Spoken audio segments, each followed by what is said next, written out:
Here comes the, here comes the, here comes the. Y'all don't really want it like yeah. Here comes the, no. Here comes the, oh. Here comes the. Y'all don't really want it like yeah. Here comes the, no. Here comes the, oh. Here comes the. Y'all don't really want it like E-double-L. I said so. I keep big bills up in my hood on the dirty like Bledsoe. Ain't got no twist in my head, but I'm still dreadful. And I got plenty of bread, so I go to bed full. I'm in it to win it. I'm all in. I might call you my cuz, young blood, but we ain't kin. You think of jumping, man, you best think again. The dirty, I'm the type of man that might go broke for revenge. Had some not so nice friends, kick the door off the hinge, take the door off your bins, pop up off all of your friends. Man, please, this shit ain't cynical. Man, no subliminal, I'm physical, financial, and mental to be a general. Hey, lil' mama claims she want a soldier, not the type be in the tank, but in that Rover. Man, please, I'm in the zone like AIDS full blown. I'm killing it like a blind man reading. I'm feeling it like, oh, yeah, here comes the, oh, here comes the, oh, here comes the. Y'all don't really want it like, yeah, here comes the, oh, here comes the, oh, here comes the. Y'all don't really want it like, yeah, here comes the, oh, here comes the, oh, here comes the. Y'all don't really want it like, yeah, here comes the, oh, here comes the, oh, here comes the. Y'all don't really want it like, he think he got her when he knew he saw his brother. He ain't never been a fighter. You can go and ask his mother. I'm a lover and a fighter, producer and a writer. Give a girl a quick fix and give your man a nice shiner. You know y'all don't really want it, and I can tell just by looking at you that you the type to run and go and tell just by looking at you. You on a mission for recognition by dissing. Didn't have no problem till the record started breaking, but y'all don't really want it. So let me tell you the deal. I'm on so serious, I'm dirty, I'm no longer for real. I'm like a hop, skip, and a jump, a clock grip on the pump. From leaving you in the trunk, somewhere prepared to dump. But y'all don't really want it, so quit acting like you're dead. I'm looking to my right, trying to see who's left. So you better watch it before I stick to the plan and be the next artist to run up in your stand. Like, yeah, here comes the, oh, here comes the, oh, here comes the. Y'all don't really want it like, yeah, here comes the, oh, here comes the, oh, here comes the. Y'all don't really want it like, yeah, here comes the, oh, here comes the, oh, here comes the. Y'all don't really want it like, yeah, here comes the, oh, here comes the, oh, here comes the. Y'all don't really want it, man. Y'all don't really want it. Don't really want it. Y'all don't really want it with me. I know you shook, man. You ain't built for a spirit as a nigga can be. It's gon' sound like when I'm coming, like when I'm coming, like when I'm coming for ya. It's gon' sound like when I'm coming, like when I'm coming, like when I come for ya. It's gon' sound like, yeah, here comes the, oh, here comes the, oh, here comes the. Y'all don't really want it like, yeah, here comes the, oh, here comes the, oh, here comes the. Y'all don't really want it like, yeah, here comes the, oh, here comes the, oh, here comes the. Y'all don't really want it like, yeah, here comes the, oh, here comes the, oh, here comes the. Y'all don't really want it now.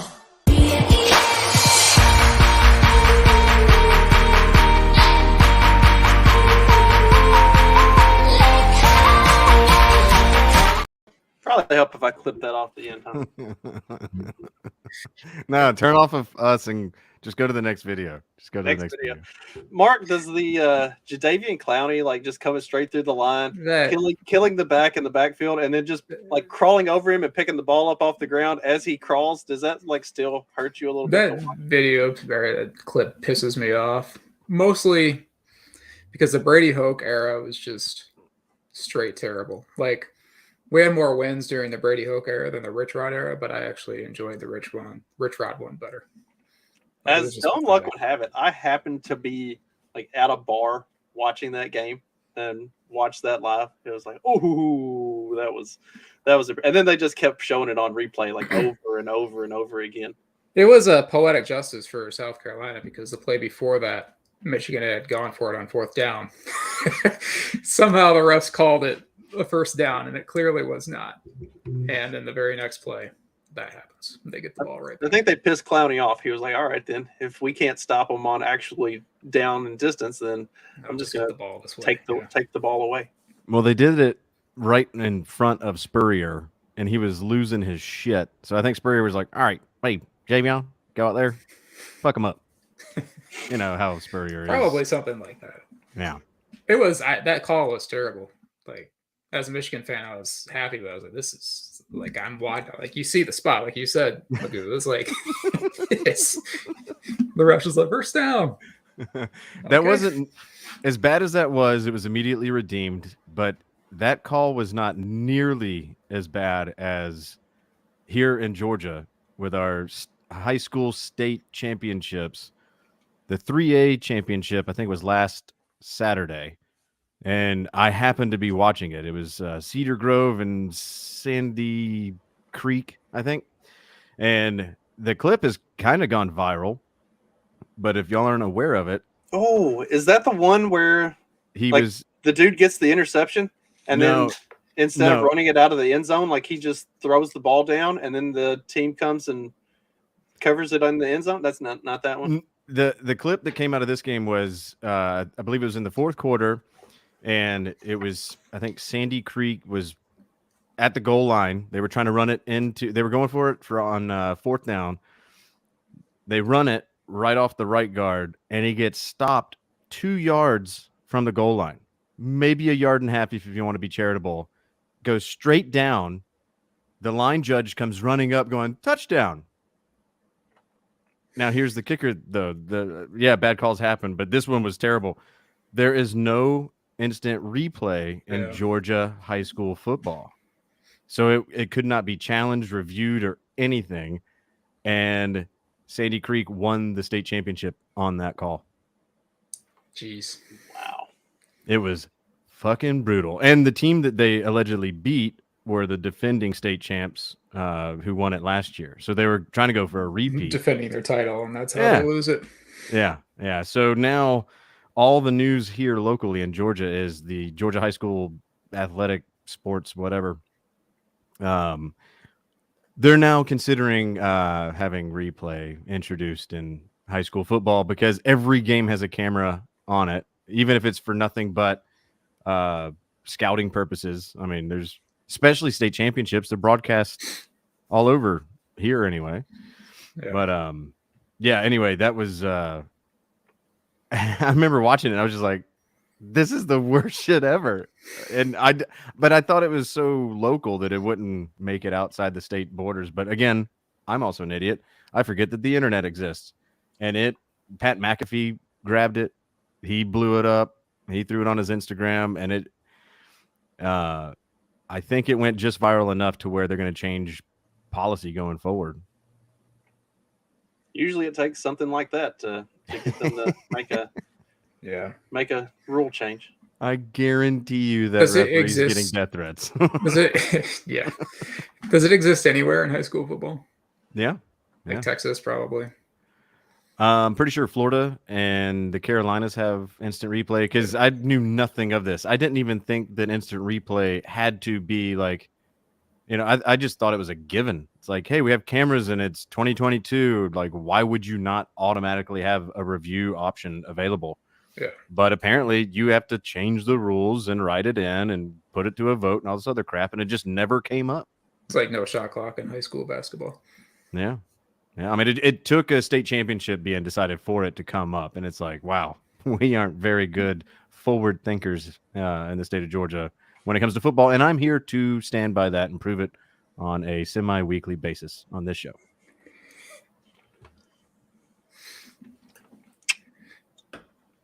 Well, I thought I was waiting for you to say something. Oh, I don't know. Oh, yeah. I'm pulling a clock. Looked all pensive, like I have something really important to say. So I was quiet. Well, I was taking his drink, and then it just resulted in that awkward silence we just had. I wasn't sure how to transition it. My favorite part of that big hit video is the blocks that like come out of nowhere. Like you see the defender going to chase the guy down, and he's just solely focused on catching the guy. And then you've got another offensive player that just comes out of nowhere and hits him with a block and like just takes his feet out from under. I love those. Which I was the kind of basketball player that Like I would catch people with a pick when they weren't looking. And Nope. I like to set those like bone crushing picks where you just feel somebody crumple after they hit you, and then you just turn and run off and leave them in a pile on the floor. Justin Bone Crusher Campbell. Let's get rid of that hillbilly boy. You're a fucking Bone Crusher now. Will Elon let me change my name? Are you check marked? No. Then yes. Well, Wait. once you check mark, you can't. You're stuck. So Because- you can change your name as long as you're not checkmarked. As long as you're not verified. Once you're verified, then you can't start changing your name. Allegedly, I learned this from Bird on the Timeline Earth podcast, and they have never told anything but the truth. I can't change my name today because I changed my profile picture and all the feminazis like. Well, yeah, they're gonna come back and be like, "Oh, Bone Crusher," ooh. And you're gonna give them yet another reason to waste more time not making a sandwich. And in the end, we're feeding into what we claim to hate. So, okay, Hillbilly Boy on Twitter can stay, but you'll always be Bone Crusher to me, Justin. I appreciate that. Before we stray too far away from the intro, I did notice while it was playing that Magoo, you stood up for a brief second. And either you're wearing really tan pants or you're not wearing pants at all. And I want confirmation. They're tan pants. Okay. They're khakis. They're my So work the little twitch I felt was a false flag. Yeah, man. Never mind. Now, no shoes because I'm in the South and it's wintertime and that's perfect barefoot weather. Yeah, man. Khakis because I got a day job and shit. So throw on a hoodie and. No, I was watching closely, but. Well, zoom in. You might see something you like. All right. So anyway, how about this past? Justin wants to move. Well, I was going to say one last thing about the intro. What's the most recent clip on that video, and is it less than 7 or 8 years old? I don't think it is, because you can't do any of that shit in the NFL or, well, maybe college, but definitely the NFL anymore. I don't know if you were watching, I think it was the 49ers game. Beginning of the game, guy comes around the end, tackles the shit out of Brock Purdy, and it would have made it 4th down. And they said, nah, tackled him too hard. 1st down, fucking just throw 15 that way. And it immediately set the tone for Tampa to get their ass shit. Just the refs got confused over who had the ball because that's a Brady call. That's not a Purdy call. Come on, guys. Well, they probably shipped our ref out there, get him on the furthest coast away from us, and he's like, "I'm ready for the big game." Yeah, put me in. Probably moving. Yeah. But anyway, carry on, Justin. Well, speaking of games this past weekend, this is the second weekend in a row that I watched. So I love watching the DB play. I'm a big fan of. I'm not a big fan of bad DB play, which I see too much of, but I'm a fan of watching the DBs and seeing what they're doing. Second weekend in a row. For the feminists who have come to hate watch because Justin is a part, DB is defensive back, not douchebag. Continue, Justin. It's also a double blowy. It's where you invite your girlfriend over, who's also upsetting man and not making sandwiches for a good old spit roast. But anyway. So anyway, second weekend in a row that somebody got an interception, and then as they're about to get tackled, attempted to lateral the ball to another defender standing nearby, and this time almost lost it. Like, just dumb luck that another defender covered it up. It's like, your job as a defender, if you get an interception, is to pick up as many yards as you can and then just go the fuck down. Like, there's no reason to lateral the ball, especially not lateral the ball to a fucking linebacker. Like, are you stupid? Like, these are the people that don't. The reason they're linebackers is because they don't touch the football. Like, they play on that side of the ball for a reason. They don't do this. I do like when I see offenses incorporating like hook and lateral plays like that aren't just like last ditch efforts to try to win or tie the game. But yeah, if it's a defensive player, he should not be lateraling the ball unless it's last ditch effort. Yeah, Deion Sanders, last time I checked, is now the coach at Colorado. He's no longer in the NFL. He's the only guy that you should ever lateral to like that. Which, if you look at his highlights, I think his first play as a Falcon was a punt return for a touchdown, and then The rest of his highlights are just guys intercepting it and going, "Fuck this! Here, you take it, Dion." And it worked out great. But ever since then, I don't know. I wonder what the percentage of successful laterals where it actually produced points was since, the late 80s. Everyone's fast. Everyone's got hands. Stop doing it. I just feel like it doesn't work out. Like, No. like pretty much all I look at on Instagram is sports videos, and there's always a check out this lateral play, and never fails. Like 45 seconds into it, somebody fumbles the ball and the other team recovers, and that's the end of it. Like they never result in a touchdown. It's a lot of fun to watch people just sit there and like get blown up throwing the ball around, but at the end of it, like it always ends the same. The other team recovers the ball because the lateral fails, or they throw it over somebody's head, or we've seen it happen a few times this season that teams have covered the spread because the other team attempted to do some dumbass lateral play and end up like fumbling the ball into the end zone, and they recover it and get credit for a touchdown. And so where it was going to be a field goal game, they end up winning by 9 because of how many people got fucked out of some pretty good winnings? Yeah, that kind of because of a stuff ends up dumbass on lateral play at the end of the SVP's game. bad beats. And fantasy as well. Oh yeah. It didn't directly cost me a game because, well, I'm never in that 0.6 point differential. It's usually I'm winning because Kyler Murray's knees blow out. Thank you, Kyler's right knee. Or I'm getting blown out like Kyler Murray's knee. But I did have a player, and I forget, it might have been Rondell Moore or somebody. And at some point a few weeks ago, probably a month ago, there was a lateral play, one of those like Cal Stanford recreations at the end of the game, prayer and a hope. And my player was the last one to touch it, but because overall it was a loss of like 6 yards, it deducted 0.6 points, and it didn't affect me. I was losing by far more than that, but there were a lot of other people who lost their week because all they needed was just not to have negative half a point. And for those people, I'm glad that I don't encounter you in public immediately after that, because I understand why people go postal. Speaking of, did y'all see what happened in our league over the weekend? Yeah, you had a devastating loss. How the fuck? How the fuck do I go into Monday night winning by over 50 and fucking lose? I can't feel bad for it. Did you see what happened? There's another league that Justin and I are in. It's my family league, and I needed 3 yards, not 30 yards, 3 yards from Hollywood Brown. He dropped like a 40-yard bomb earlier in that game. He had another catch that was called back from a penalty, and I'm just sitting there like this. Like, I need that for the playoffs. He didn't get those 3 yards, and I'm sitting at home. And my team is like 5th as far as points scored is. So I hate fantasy. I'm never playing it again unless it's the morning after league. Stephanie and I are both matching up with each other this weekend because my team, or because somehow Clyde pulled 54 points out of his ass. Yeah, that was insane. James Conner had the game of his career, and I was watching it too, and I was like, "Oh my god!" If he, Dag, the guy who questions, "What is a tight end, and is that different than a linebacker?" Just fucking lucked right into a win at the end.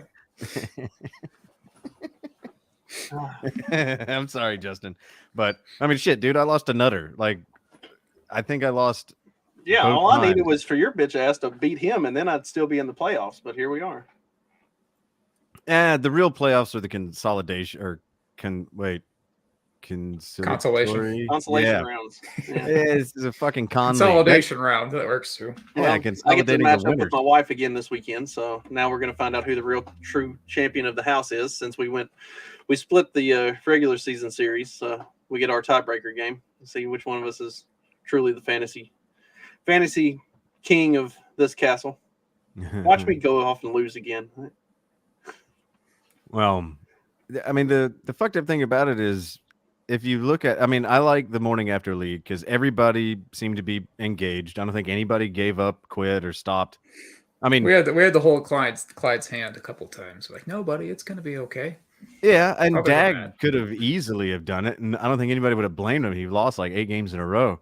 I mean, Trey lost all 7 of his last games at the end. Like he started 6-1 and then went 0-7 for the last half of the season. Like, yeah, you know, but everybody was everybody had a reason to quit at some point. And But then everybody I was had a still 3-game new. losing streak in which I averaged 140 points.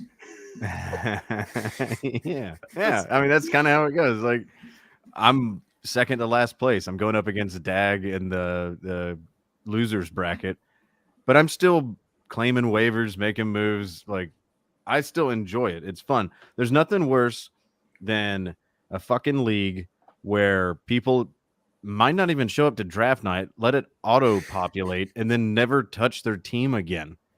And then they're Yeah. just sitting there, not making trades, not dropping players, not even making it difficult to pick up players.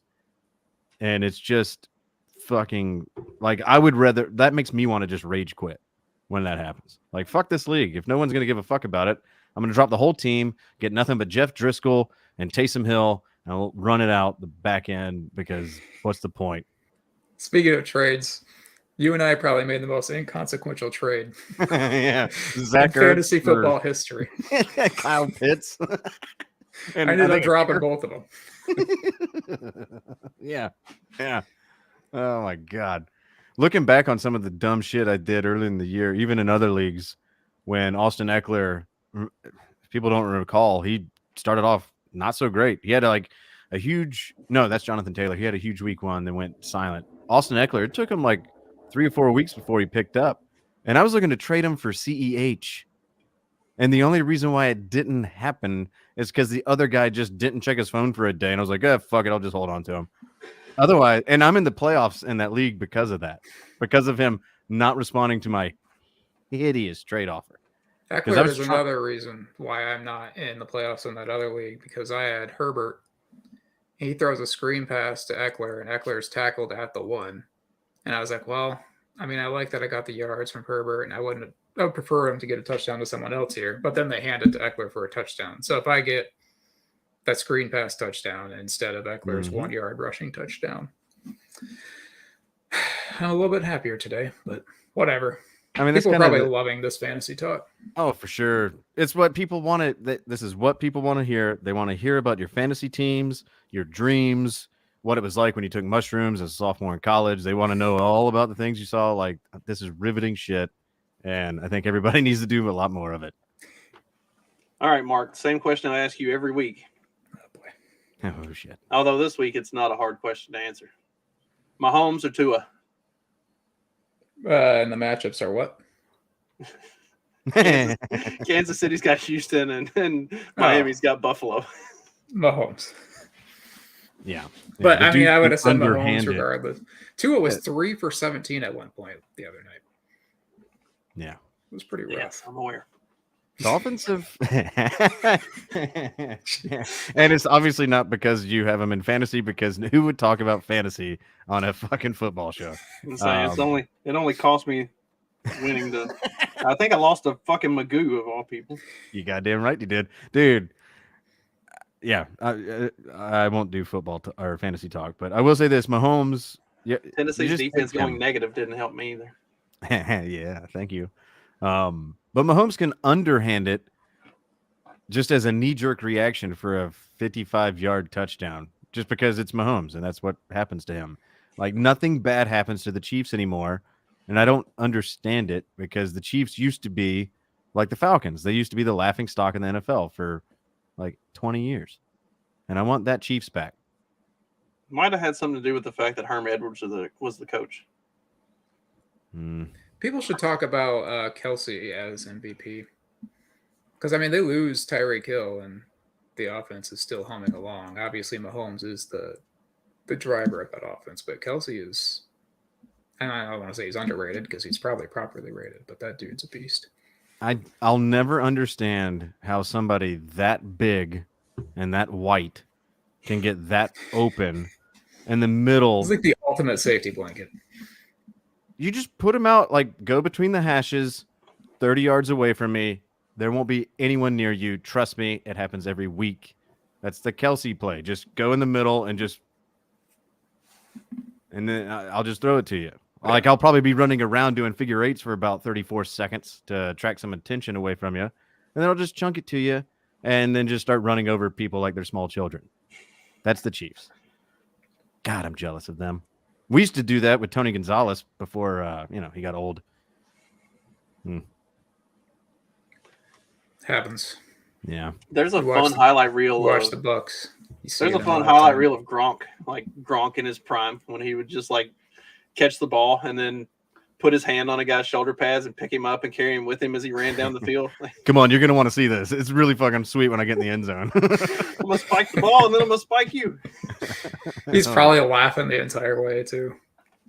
Asking him questions like, how do you spell baloney? It's like, you're never going to guess this, Gronk, but okay, you can put me down now. You're in the end zone. Oh, Jesus. We gonna start picking games? I guess so. It's up to y'all. I mean, I'm just here for the ride. Yeah, I'm just shooting the shit. I will say this: you can't really see it anymore in the background because all of our big dumb faces are covering it. But dude, shout out to Mike Leach and everything he ever was able to do. I can't believe that it's a wrap. Rest in peace. It was seriously the saddest shit I can remember hearing in a long time. Yeah. I was very excited for the future of Mississippi State football. Interestingly enough, you can see, I don't know, it's like right here. Like that's where we were sitting when we were at the game. Nice. Where my finger is right there. We were Man, yeah. 5 rows in. Yeah, right there. Yeah, Nice. Little did we know, man. That sucks.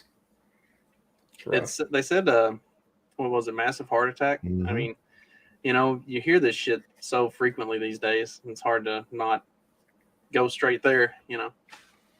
Yeah. Yeah, I say we're not that kind of show, but when my mind went there too, I was like, other than the Washington State coach last year who got fired because he didn't get the thing, like of college football coaches, Leach would be one that I would think would be like top 5 who wouldn't get the whole shot thing. But I mean, you never know. I mean, there was that great video of him like snapping. Oh, Kiffin. Mrs. Coach. Yeah, Kiffin's face mask.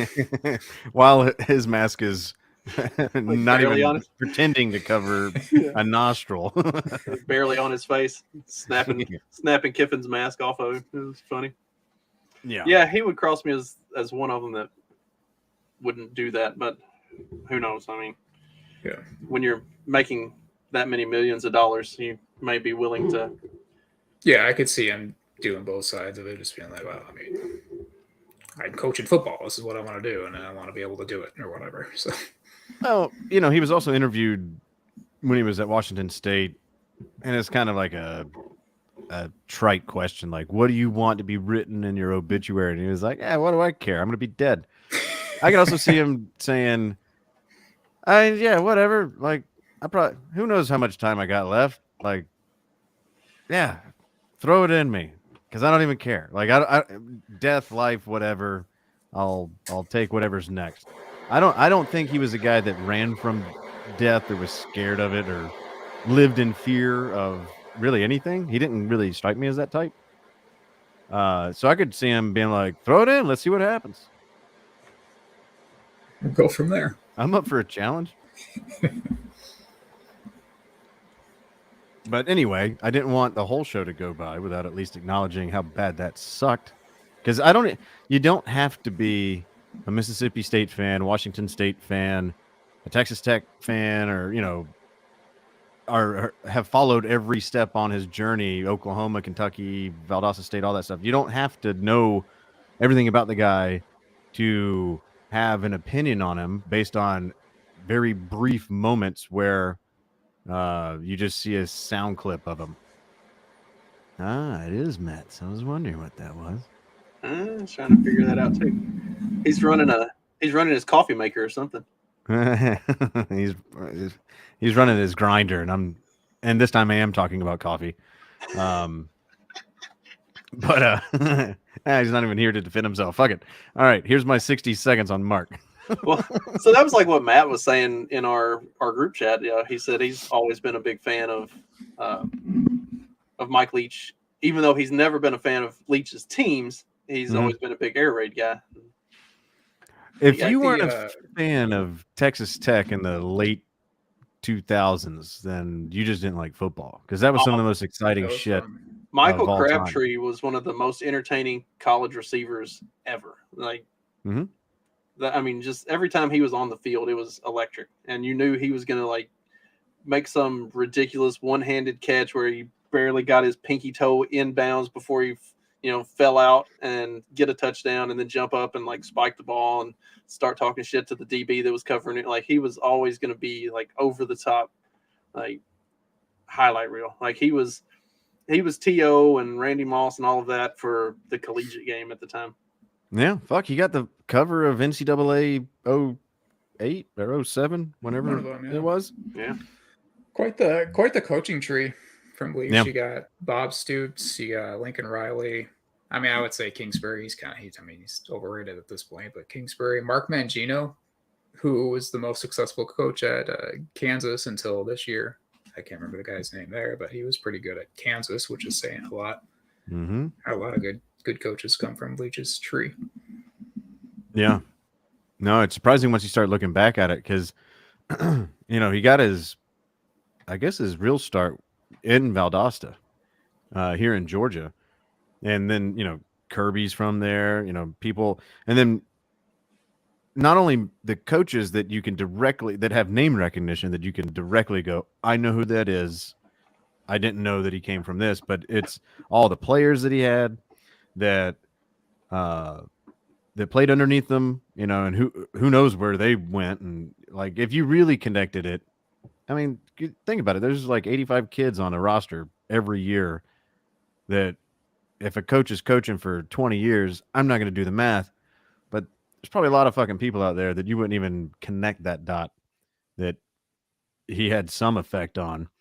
And there's a reason why I think that like people like guys like Mike Leach. It's because he wasn't the canned response guy. He wasn't the, we're just one game at a time. And, if we focus on the things that are, we're just trying to keep our head down and it's a team effort. Like, he's not that bullshit guy. He would rather talk about anything other than whatever your question is, which would be far more interesting than why did your running back run it good or bad or anything like that. And to me, it's funny that you have now on ESPN and all these places that are just full of nothing but yes men, corporate type, non-thinking asshats that now have to sit there and tell you how much they appreciated a guy who didn't follow the rules, didn't go with the program, would tell you to shut your mouth and do you want to drink some rum at 11 in the morning just to see if something cool happens that day. Like, he's not who they are. And I think in a lot of ways, that's the reason why so many people were attracted to him, because he didn't give a fuck. And I think deep down, everybody wishes they could do that they could be Mike Leach, and they see something in like that, if for nothing else, you got to respect the balls that he had to just go out and do whatever the fuck he wanted to. What up? Yes, we have been talking about Mike Leach for 8 minutes. Yeah. I hope Michigan enjoyed that beatdown this past week. I'll probably see him again in the championship game and provide another one. Oh shit. Oh damn. You're gonna Mike Leach him? Oh shit, is that too soon? That might be. Oh, maybe a tad too soon. But all right. Just a wee tiny bit. I'll say the same thing next week. Fuck it. Maybe it'll be ready then. All right. Now we can pick some football games. Oh, there it is. Yeah, I'm kidding. Michigan will probably lose this first round. So see how I went from straight up confident going to win this whole thing to I'm going to lose. I hate fantasy. Let's talk about real games. You went from I'm going to callus my balls on your chin to you're right. I'm probably not going to do well. Marcus had a rough year, Oh man. fantasy wise, anyway. Just yeah. What's the first game on the dot? Who plays tomorrow? I don't even know. The Niners at the Seahawks. Oh, that's a good game. It's a good Yeah, match. especially because I have fully entrusted Geno Smith to take over all of my teams that I actually cared about, mainly the morning after league. So congratulations, Dag. You're gonna win. And there's a beauty though to being the first out in a loser's bracket fantasy. You don't have to care anymore. It's over. That's what I'm shooting for because I think the Niners are going to do what they did in whatever week that they played the Seahawks, and I think that they're going to fuck them up. The last time they played, I think, was the game that Trey Lance got injured, that then sent Jimmy G in. Way back in week now he's 2. out. Yeah. The last time the 49ers and Seahawks played, it was 2 quarterbacks ago. That's how long ago it was. But I don't think it's going to matter because I think the Niners are going to go up to Seattle with a playoff spot. If they win, they clinch a playoff spot. I think that the Niners are that much better than the Seahawks. The Seahawks have questions. Kenneth Walker's supposed to come back and play. He's saying that he's slated to play tomorrow. I'm not starting him because I don't trust players coming back on a short week from an injury, especially when the other team really wants it. And as much as I would like the Seahawks to win, I haven't gotten what I've wanted or liked all year, and I don't know why it would start in week 15. Give me the Niners. I have nothing else to add. Man, he's just giving up on everything. The only thing, I guess Brock Purdy looked like some sort of like Joe Montana 2.0 against the Buccaneers. And I don't think that that's going to hold up. I saw Brock Purdy play at Iowa State and was never super impressed with his play. So I think that he's going to come back down a little bit, and he's not going to be what we saw on that game on Sunday.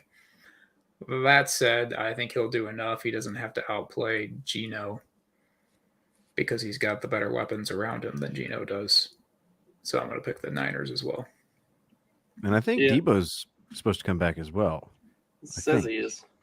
They say he is. Which is crazy. It looked like it was a season ender when it happened, or as he's being carted off. Yeah, I'm kind of leaning. I feel like the Niners defense is firing on all cylinders. The offense has too many weapons, and I just don't think Seattle can keep up with that. I think it'll probably be I think it has the potential to be a similar game as what the Seahawks had last week, where it was a high scoring close game, but not gonna, or high scoring. Points are going to be put up on the board. They're ultimately going to lose. They'll be competitive, but not a winner.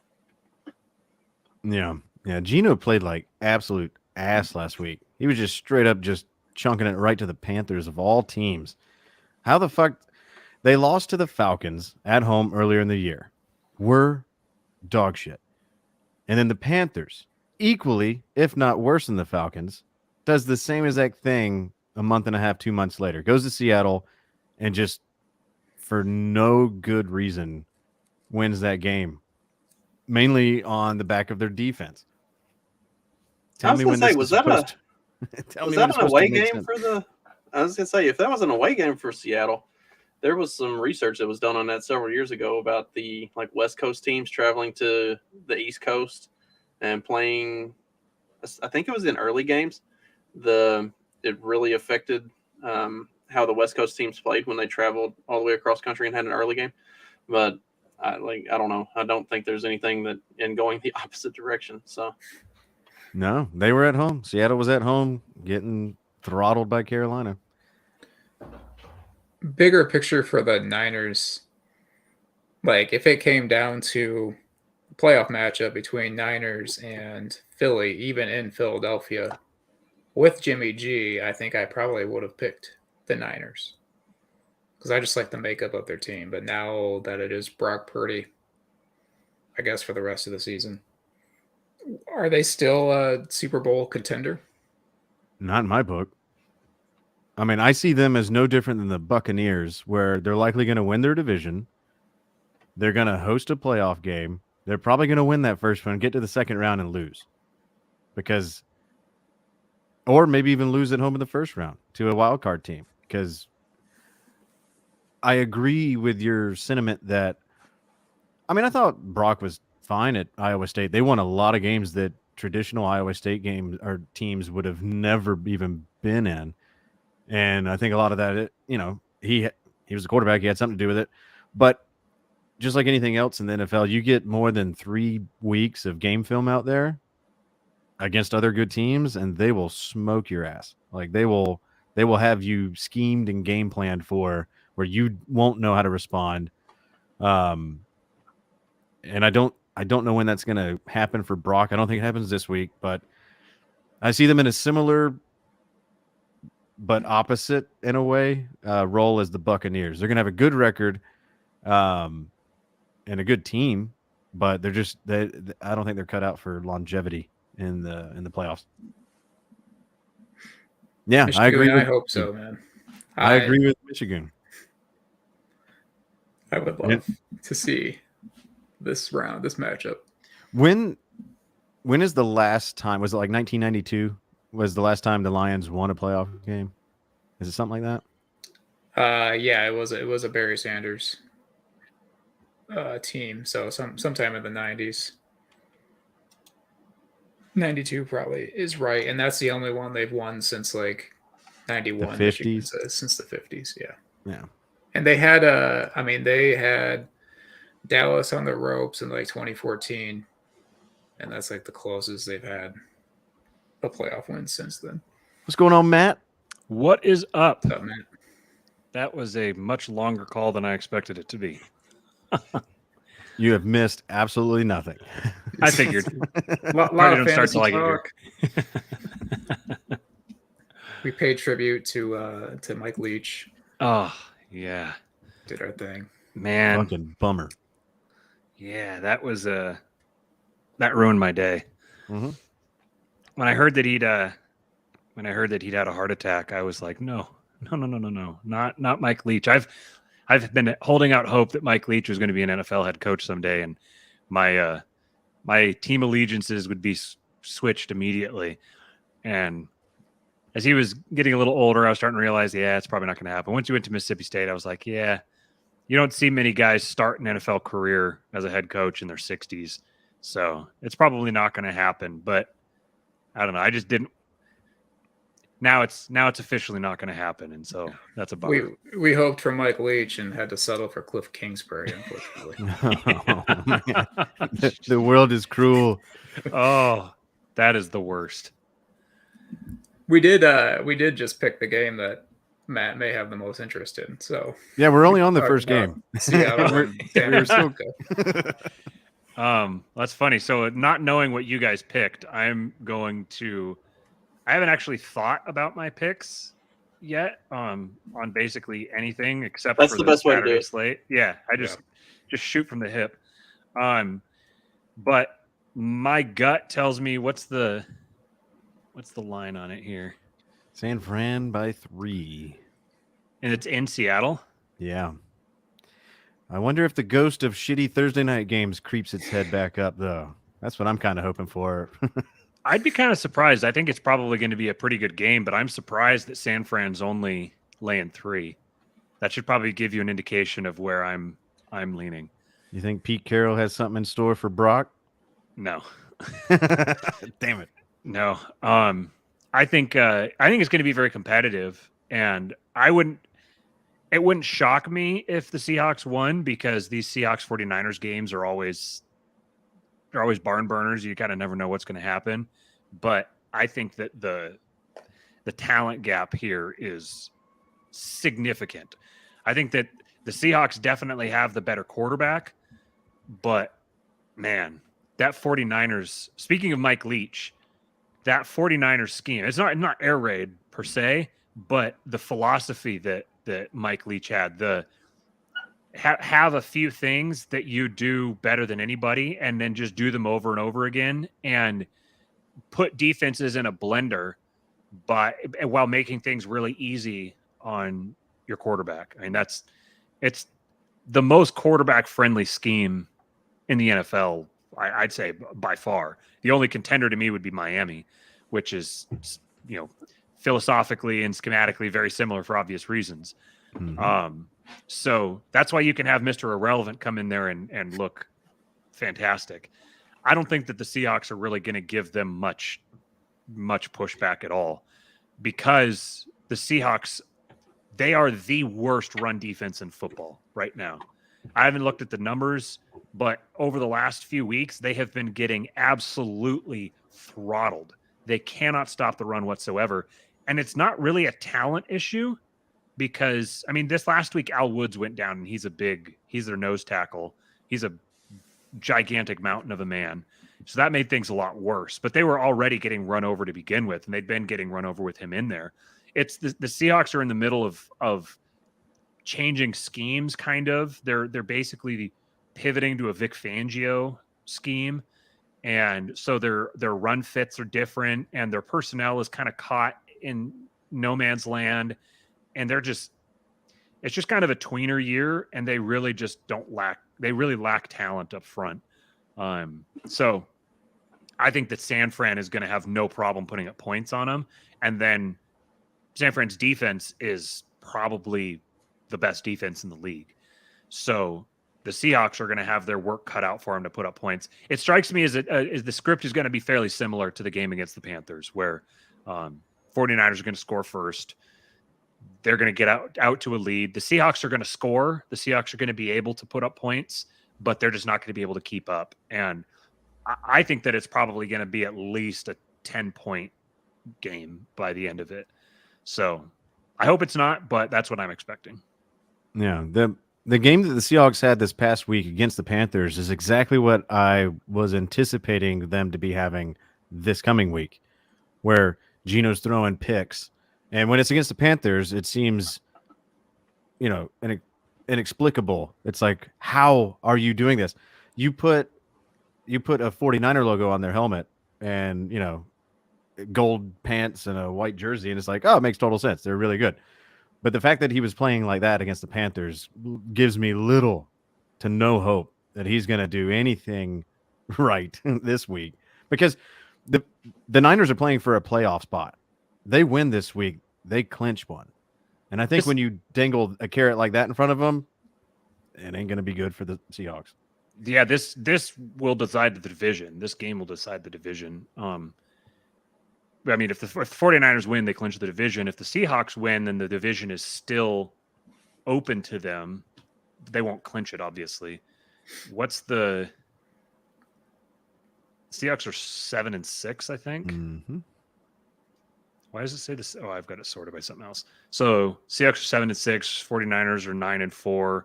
So if the 49ers lost, it'd be 9-5 and 8-6. So the Seahawks would still be a game back. And the Seahawks schedule is not friendly going down to the wire.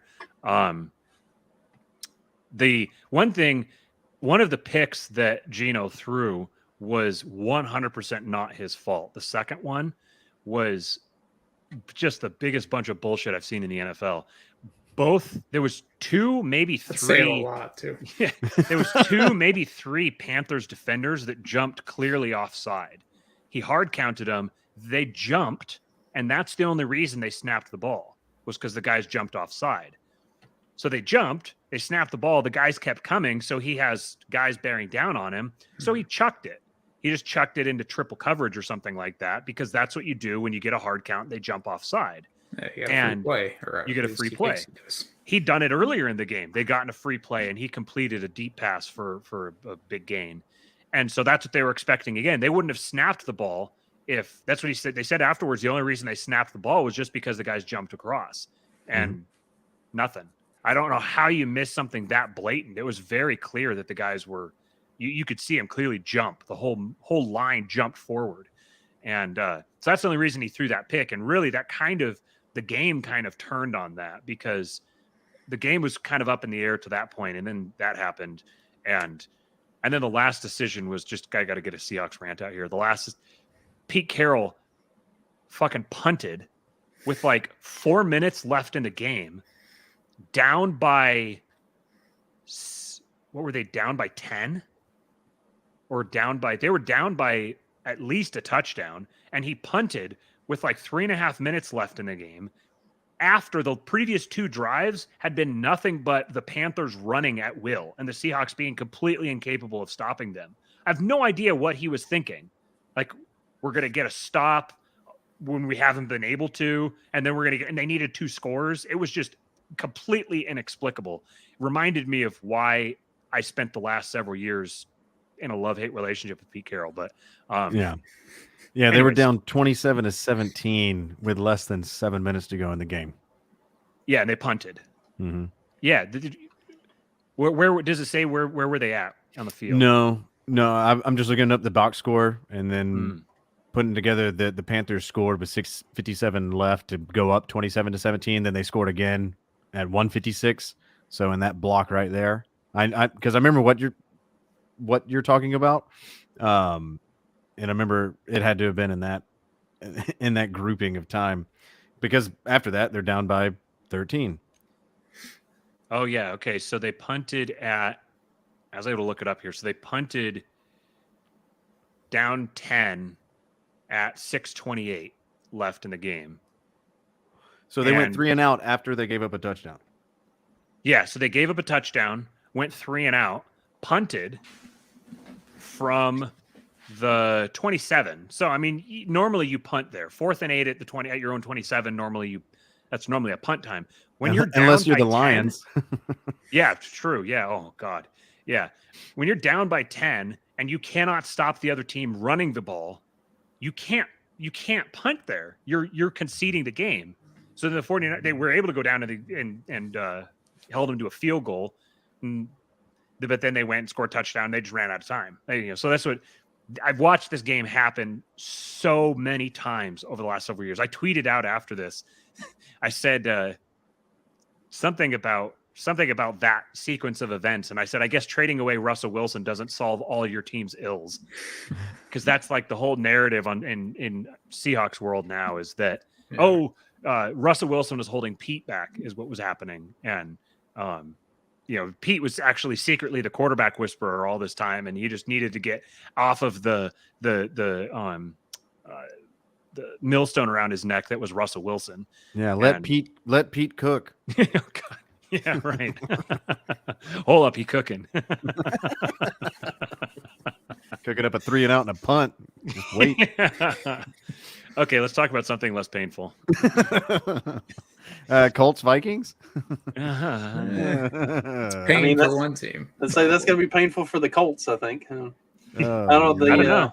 The Vikings coming off of a bye. Jeff Saturday's got him right where he wants him. Now he's ready to lead men. I've been saying all season the Vikings are not good, and they really showed that last week. The Lions have found some rejuvenation and starting to hit their stride, but at the same time, the Vikings are not good. But even with that being said, I don't think they're bad enough to lose to the Colts. I do. Oh, here we go. Shit. Well, take it away. No, I think that that the Vikings' strength on defense, if they have one, is throws over the middle of the field, and they're very vulnerable to the boundaries. So you saw like Amon-Ra St. Brown got kind of sort of smothered a little bit this last week because that's where their strength is. But Matt Ryan has no problem just marching down the field, like throwing to the boundaries to Michael Pittman and Alec Pierce. And then the Vikings are not going to have an answer for Jonathan Taylor, in my opinion. And I think that the Colts, what it comes down to for me is that I think that the difference between the Colts defense versus the Vikings offense is more significant than the difference between the Vikings defense and the Colts offense. So I think that the Colts defense is going to be able to shut down the Vikings more then the Vikings are going to be able to shut down the Colts. So the Colts will be able to move the ball more easily than the Vikings, in my opinion. And so I think it's kind of a pick 'em to me, but since it's fun and since it's fun to pick an underdog, I'm going to pick the Colts to win.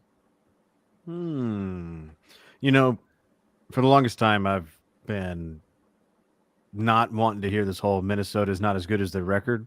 Because I'm like, but they got Jefferson and Dalvin and there's a lot of other people I don't know their names. They got to be good, right? Like they got that big building that looks like a boat. It's fucking awesome. They got the dude with the horns and blows things. Like they got to be good. They have all the things. But I have to agree with y'all saying for weeks that Minnesota is not as good as the record is. It's literally the NFL is who can win those, less than a touchdown differential games. If you just happen to win more of those, you're in the playoffs, and the Vikings have just been able to do that. I'm going to pick the Colts, but not because of any of the smart things Matt said. Mine's going to be far more vindictive, and it's going to lean more on just history in the NFL and how it helps parity, and nothing would be more NFL than if the Vikings, who are 10-2 at a point, start a collapse to give the Lions all the hope because they're ascending, just for them to hit that ceiling and miss the playoffs entirely, and the Vikings just scoot right in, and then they go down to Tampa and lose to Tom Brady and the shitty Buccaneers in the first round of the playoffs. I could see that happening, and that has to start with the slow come down towards the Lions just to rip their heart out last minute. So I think the Colts. That's why I'm choosing the Colts.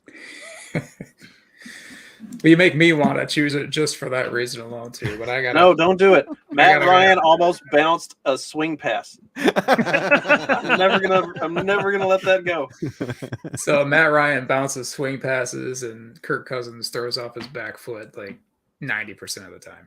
So it'll be a good game to watch. But I'm going with the Vikings. They surrendered 220 rushing yards to the Cowboys a couple weeks ago and 54 points since their win. I'm sorry, Goon. It's just how it's got to be. I don't write the rules.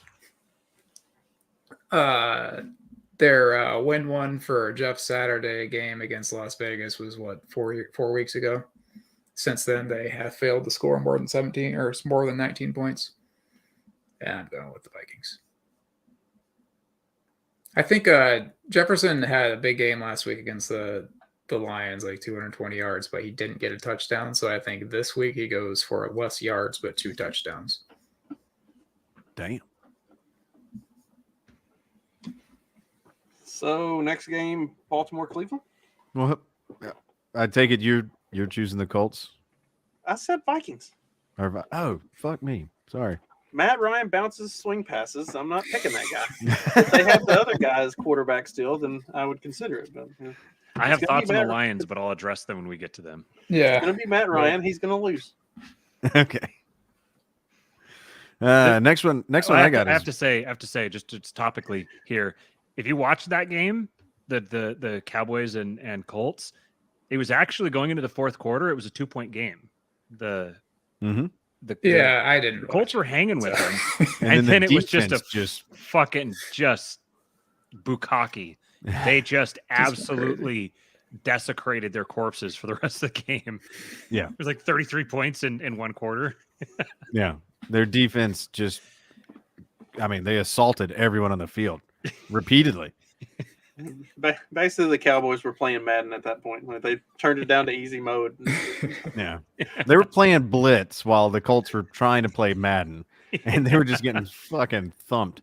It's like if you're playing Madden, you're coming into the fourth quarter and it's a much closer game than it ought to be. And you're just like pissed off, like, fuck it, we're putting it on easy, and I'm just going to obliterate these bastards. That's kind of what that game was. It's honestly like, when you would have friends over and you're playing Madden and one of them has to go home, so you invite your little brother and it's like, come finish this game, and you just fuck them up repeatedly, and it's just like, the button is just like, I'm just going to go straight in and punch the ball out. I'm going to do that 6 times in a row, and I'm going to recover 4 of them. 2 of them are going to go for touchdowns, and The then you're game. going to quit. Yeah. The game was 45-35 when the other guy left, and it ended 97-35. Bro, what the fuck? Sorry. Oh, jeez. The next game I got is the Ravens at the Browns. And I don't want anything to do with this division. No. No. Lamar is not back Gross. yet, right? Or is he? I think Lamar's going to pull a Mariota and claim, I want to go on the IR and get me out of this building for the rest of the year. Yeah, that's what I would be doing if I was him. So, the Fox Sports app, when it lists the starting quarterbacks, it has the Ravens listed as TBD. They're going to have the mascot out there. Hell yeah. So, yeah. It's like Coach NE for Belichick, who refused to ever give his name. Yep. He was always, he was like, I want to remain an NPC. And every Madden that comes out. So for this game, I feel like I don't think it matters who the Ravens quarterback is. I think the Browns were better with Jacoby Brissett, and Watson has not looked very sharp. I don't feel like Watson has good chemistry with his receivers. I mean, he's taken Amari Cooper, who was a brilliant receiver, up to Watson becoming the starter, and he's become irrelevant. That running game doesn't look the same with Watson under center. I don't like. I mean, I guess you can't make the argument that you shouldn't have started the guy that you like put all this money into, but at the same time, like, you were being pretty successful with Brissett, like, and then you're just gonna tip over the apple cart because this guy's eligible. I think it really fucked up their offense, and I just don't have a lot of faith in the Browns getting their offense in line. And the Ravens are going to throw for less than 100 yards, and they're just going to like burn up clock and run the ball 7 million times, and like that'll be the game. I don't think the Browns can stop them. The Browns couldn't stop the Bengals from running down their throat last weekend. I don't think they're going to be able to stop the Ravens from running down their throat this weekend.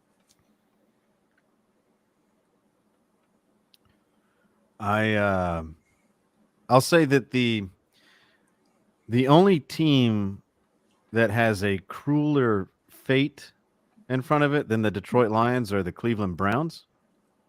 And I think that them signing Deshaun Watson for the entirety of their bank account, and they're going to be stuck to him until he either goes to jail or retires.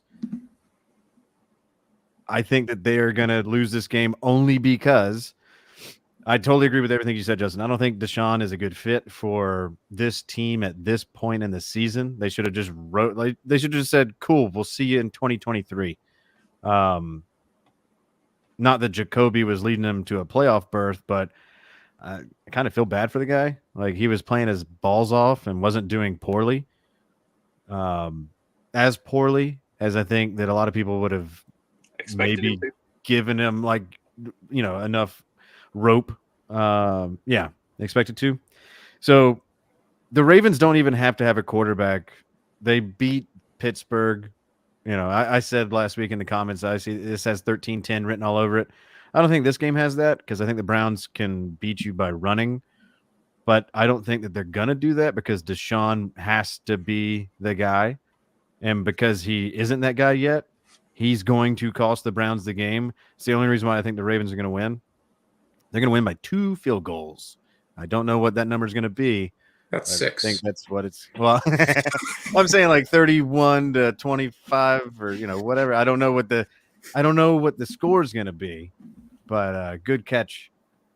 Yeah, give me the Ravens by 6. You smart ass. Sorry. Mark just checked his phone and I know. Hang on. I realized that I thought this was some whore, but I don't know how to. I don't know how to unblock them now. So I'm sorry, random user 928.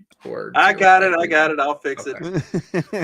I'm gonna pick the Browns in this game because I think there's going to be 1 or 2 games this year where Browns fans are like, "Oh yeah, this is why we signed Deshaun Watson." And Ravens have a good rush defense. They don't have a good pass defense. Also, the Browns have a good their defense is, they have stars on defense. Sometimes they play up to their star level. Sometimes they don't. I think they will against the Ravens, especially if it's not even Tyler Huntley, right? I only know who's playing. Whoever's playing quarterback for the Ravens is not Anthony going to have a Brown. good game. Anthony Brown, not going to have a good game. The Browns are going to win. Watson has a good game. Yeah, you basically said what I was going to say. That I think I'm waffling on my pick a little bit after listening to Magoo and Justin, but I think that I'm going to stick with it. That I think that the part of it is that this division is just the games between these teams, especially once you get into November, December, it gets cold. You know, you're in the up in the Great Lakes area, and everyone they just show up just to beat the ever-loving piss out of each other, and it's kind of like a football game might break out in the middle of it. And so, you know, this is the old Browns playing the new Browns. So there's some Browns bragging rights there, and so that I think that ultimately, I think Deshaun's issues are more just a matter of him having not played in 700 days, and that he's gonna gradually start shaking them off. I don't think he's going to have a great game, but I think he's going to do enough to outduel Anthony Brown. And it strikes me as like a 12-9 kind of a game. And just because if the Ravens were at home, I'd pick the Ravens, but just because the Browns are at home, I'll pick the Browns. We can, did you pick this one, Justin? You did. Michigan wants to talk about Lions Jets, and this kind of relates to what Matt just said. I contend that if the Lions didn't play in a dome, they wouldn't be as sad as what they are as far as a franchise goes.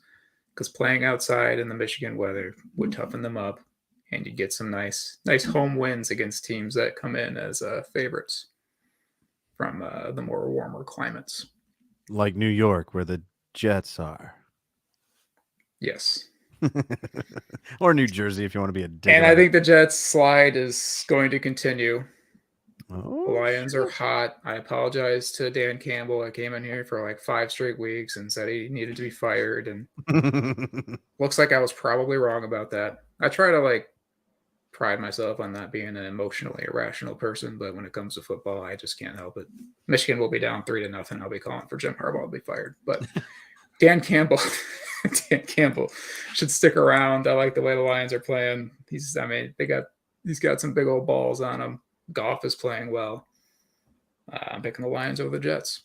Did you see Motor City Dan's appearance on the Pat McAfee show this week? I think it was yesterday. I didn't. I highly recommend watching it. It was one of the best, and he's had a decent amount of good public, relations moments. This is one of those where Pat was asking him about, how the fuck do you go for it inside your own 30? And also throwing it to an offensive lineman, or Penei Sewell. Is he an offensive lineman? I just know he's a lineman. And just listen for his responses. They're perfect. They were so good that they made the brainiac of Pat McAfee, and I don't think anybody's going to question his intellect. He got tricked. He actually thought that his responses were real. They were clearly jokes. They were obvious jokes. But because he was able to just play it off so casually, I am a Dan respecter. I personally like the Lions. I would love to see them break this decades-long run of being what the Falcons always prove to everyone else that they are. And that's a shitty football team. They're not a shitty football team. I think they're a good coach team. I think they have good players. They're talented. They just, for whatever reason, don't just they piss somebody off somewhere. And the Jets seem to be doing well, but I think Mike White's ribs is going to prevent him from throwing it, and duking it out with the Lions secondary. The Lions are a good run defensive team. And I don't know if Bam Knight, he doesn't have the experience to run over a stiff defense. They're going to have to throw it to him. It's in whatever the fuck their stadium's called, MetLife Stadium. It's in New York. It's open air. I don't know what the weather's going to be like, but I think the Lions have played like ass on the road. That's my biggest problem here. Is the Lions have not done well on the road. Case in point, watch what they did when they went to New England. I got the Jets winning this game. I think the Jets, as much as I like the Lions, I think the Jets are the Lions. They're just a little bit better. Just a little bit better because they're at home. That's the only reason. If this game was being played in Detroit, I would take the Lions. It's coin flip, take the home team.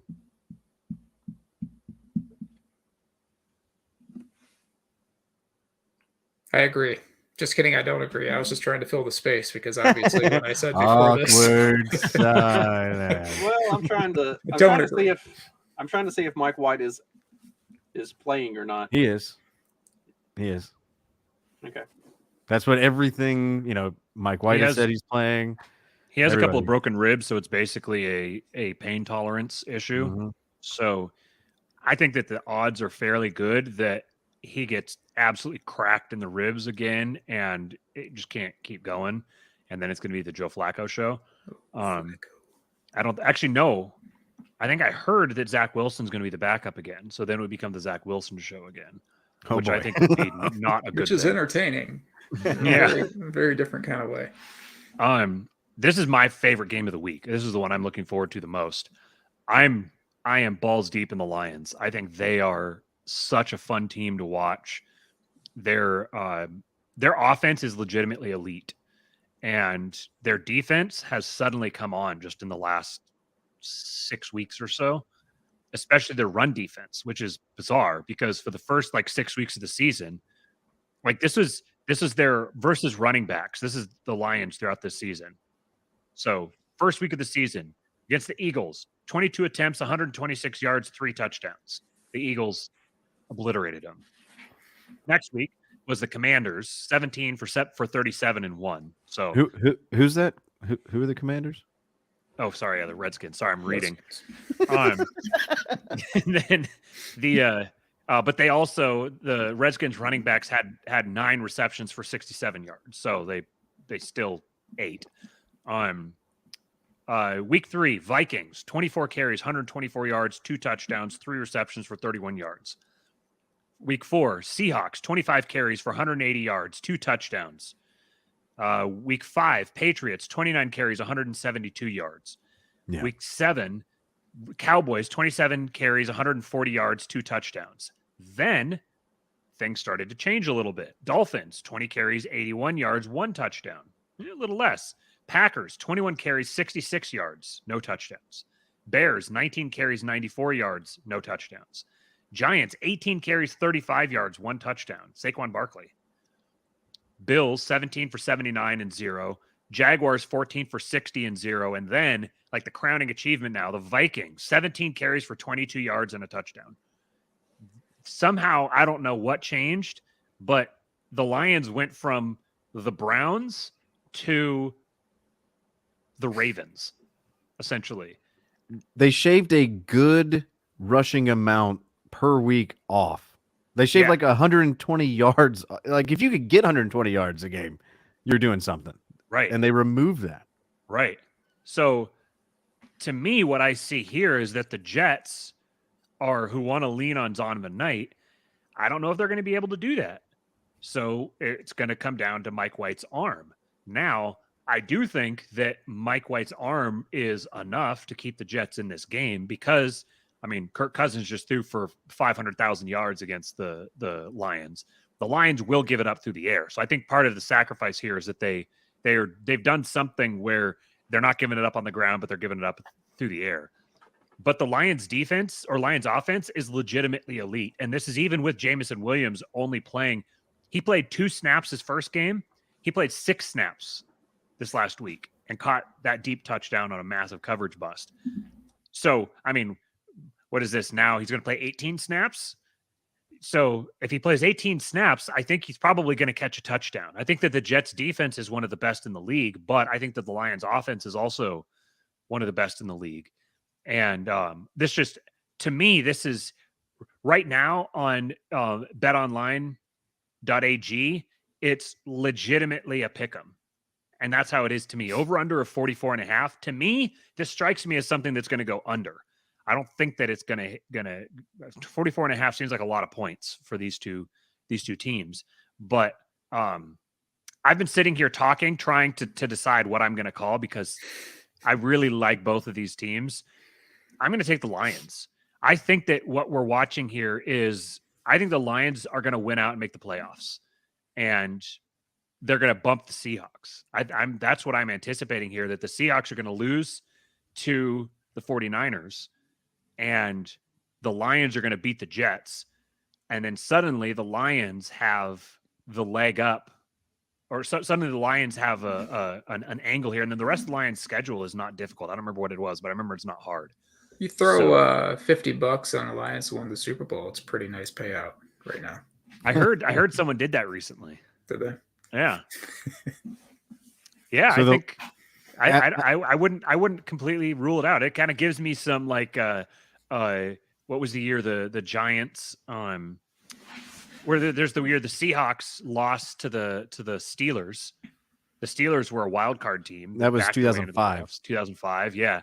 And then the when the Giants beat the Patriots, when the David 07, Tyree catch. I think Yeah. it was 07. Think about that. That was a wild card team that backed into the playoffs and then beat the. So I guess this year's version of that would be like the Lions beating the Chiefs in the playoffs.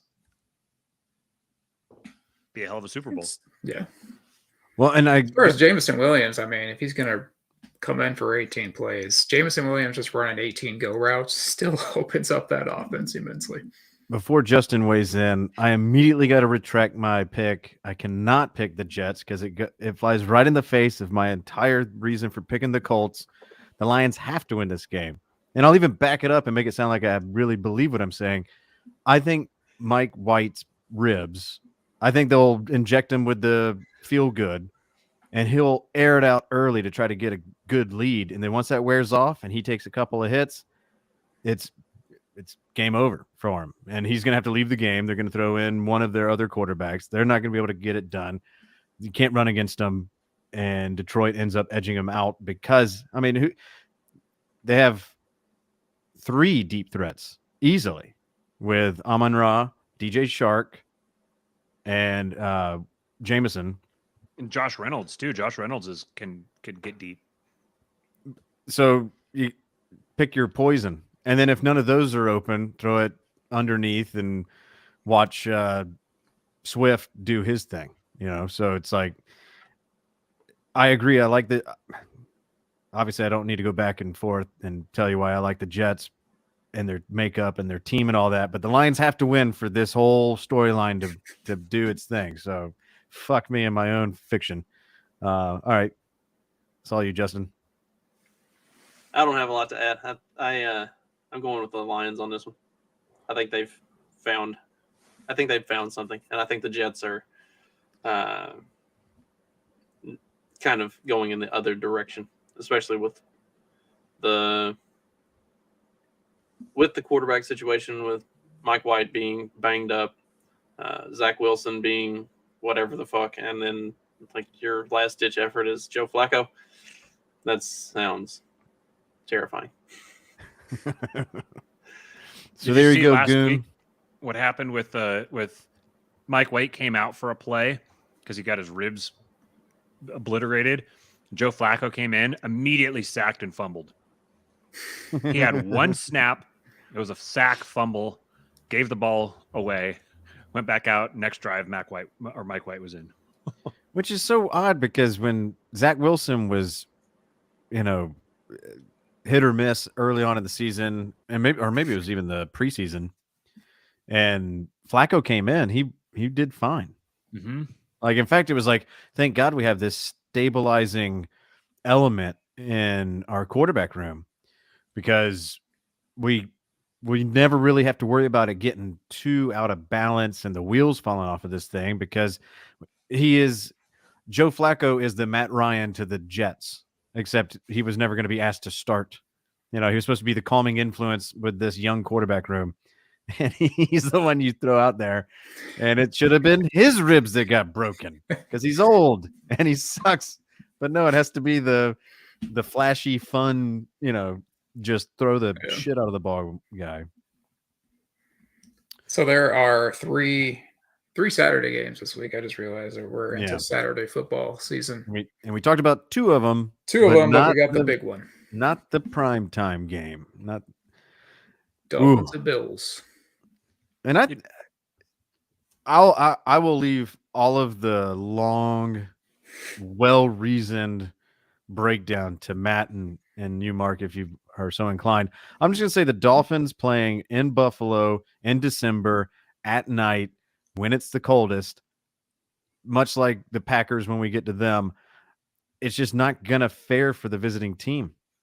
And as much as I've wanted the Dolphins to do great things, the last 2 weeks have shaken my not support of the team, but my faith in the team. And I think if the Bills are going to do what I thought the Bills were going to do at the beginning of the year, they got to win this game. And that's about as far as my analysis with this goes as well. Did you see last week when the Dolphins were at SoFi in LA? They had heaters on the sidelines because it was 55 degrees. Oh man. Yeah. 55.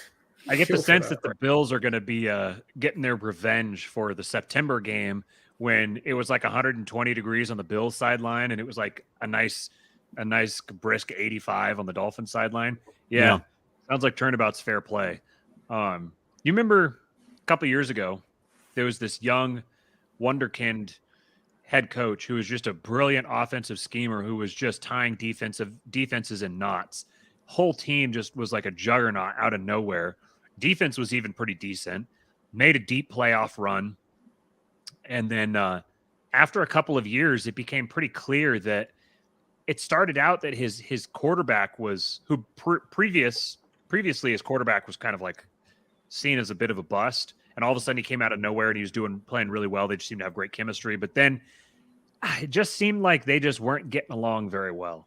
And you could tell that the coach was getting really frustrated with his quarterback, not hitting the throws that were wide open. Just the quarterback's limitations were just clearly on display and clearly holding the team back. And finally, this wonderkind offensive coach just had absolutely had it. And he not only threw the guy under the bus, he backed it over him a few times and kicked him out of town. I'm talking about Sean McVay. Talking about McVay and Goff here. Yeah. I'm getting big vibes of the same thing with McDaniel and Tua because McDaniel is scheming open guys. They have open receivers there and Tua's not hitting them because whether he's looking at the pass rush or he just doesn't trust his arm, which he shouldn't because he's kind of got a noodle arm. Mm-hmm. I can't get 3 for 7 graphic out of my mind. Sunday night, 3 for 17. Yeah. Holy shit. Yeah. It's just against the fucking Chargers. Like, yeah, the Chargers are playing their receivers physically, but they were still open receivers. And they had lots of injuries too, yeah. And you could see Tua freaking out. You could see like the clock just spinning in his head and he just started running. It was like his first couple scrambles of the season, I think. I don't know. I've never been super impressed with Tua. And then like earlier in the season, people are like raving about how, oh, look at this. He's making all the throws. Well, yeah, the dude's fucking like 15 yards open. There's nobody near him. You could punt the ball to him. Of course, Tua could throw it to him right-handed. Of course, he's making the throws. And so yeah. I love Mike McDaniel. But I really get the sense that this Tua thing may not be super resolvable. I think that there's going to be, you get the punch and then the league's going to throw their counter punch. And then you got to have the counter to the counter punch. I think McDaniel's going to come up with something. I think there's going to be something there. But, I mean, when you have Waddle and Tyreek Hill together, that's a legit offense. I think they need a really good third receiver. I think they need a better tight end than Gesicki. But, yeah, this is my long-winded way of saying I think that the Bills are going to win this game and fairly comfortably. So I got 2. Go ahead. Just real quick, the weather report for Buffalo Saturday night. It's going to be 22 degrees and snow accumulating 1 to 3 inches. Chance of snow 70%. Winds moderate 10 to 15 miles an hour, just enough to let you know that you're feeling it.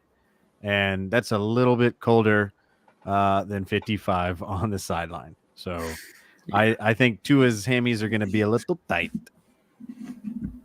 I got two thoughts on what you were just saying, Matt. Earlier, I said Kelsey should get more consideration for MVP, but so also should Tyreek Hill, because I think he's a big reason as to why that Miami offense hums along. But on the other end of it, from the coaching perspective, I do wonder, and this might be my like college football brain speaking, I wonder if McDaniel gets too focused on the whole scheming up the perfect play and gets away from perhaps those bread and butter plays. Yeah, that like, have hey, we're worked just going to throw it throughout the every single play this drive. No matter what happens, throw it every single play or Yeah. run it every single play. Or, you know, he's having fun coaching in a way that if it goes poorly, it can go very Yeah. badly for him in the game. But anyway, carry on. And I like I said, my brain is skewed. I watch Jim Harbaugh Michigan football most of the time, and that's run the ball 70 to 80% of the time. So it may be more of a college thing, but I think a coach kind of can get or fall in love with his own ability to scheme up the perfect play as opposed to running what has worked throughout the season the most. What's surprising is Waddle has fallen off. You know, as far just looking at his stats, like he's disappeared in the last couple of weeks. Tyreek injured something in that game. Like they were having to put some kind of a compression thing on the front of his shin. I don't know if it was an ankle or what it was, but I totally agree that if they did not have Tyreek Hill, their record would be inverted. They would be 5-8 instead of 8-5, possibly. He is the motor that runs that offense, which is when you have it running through a receiver.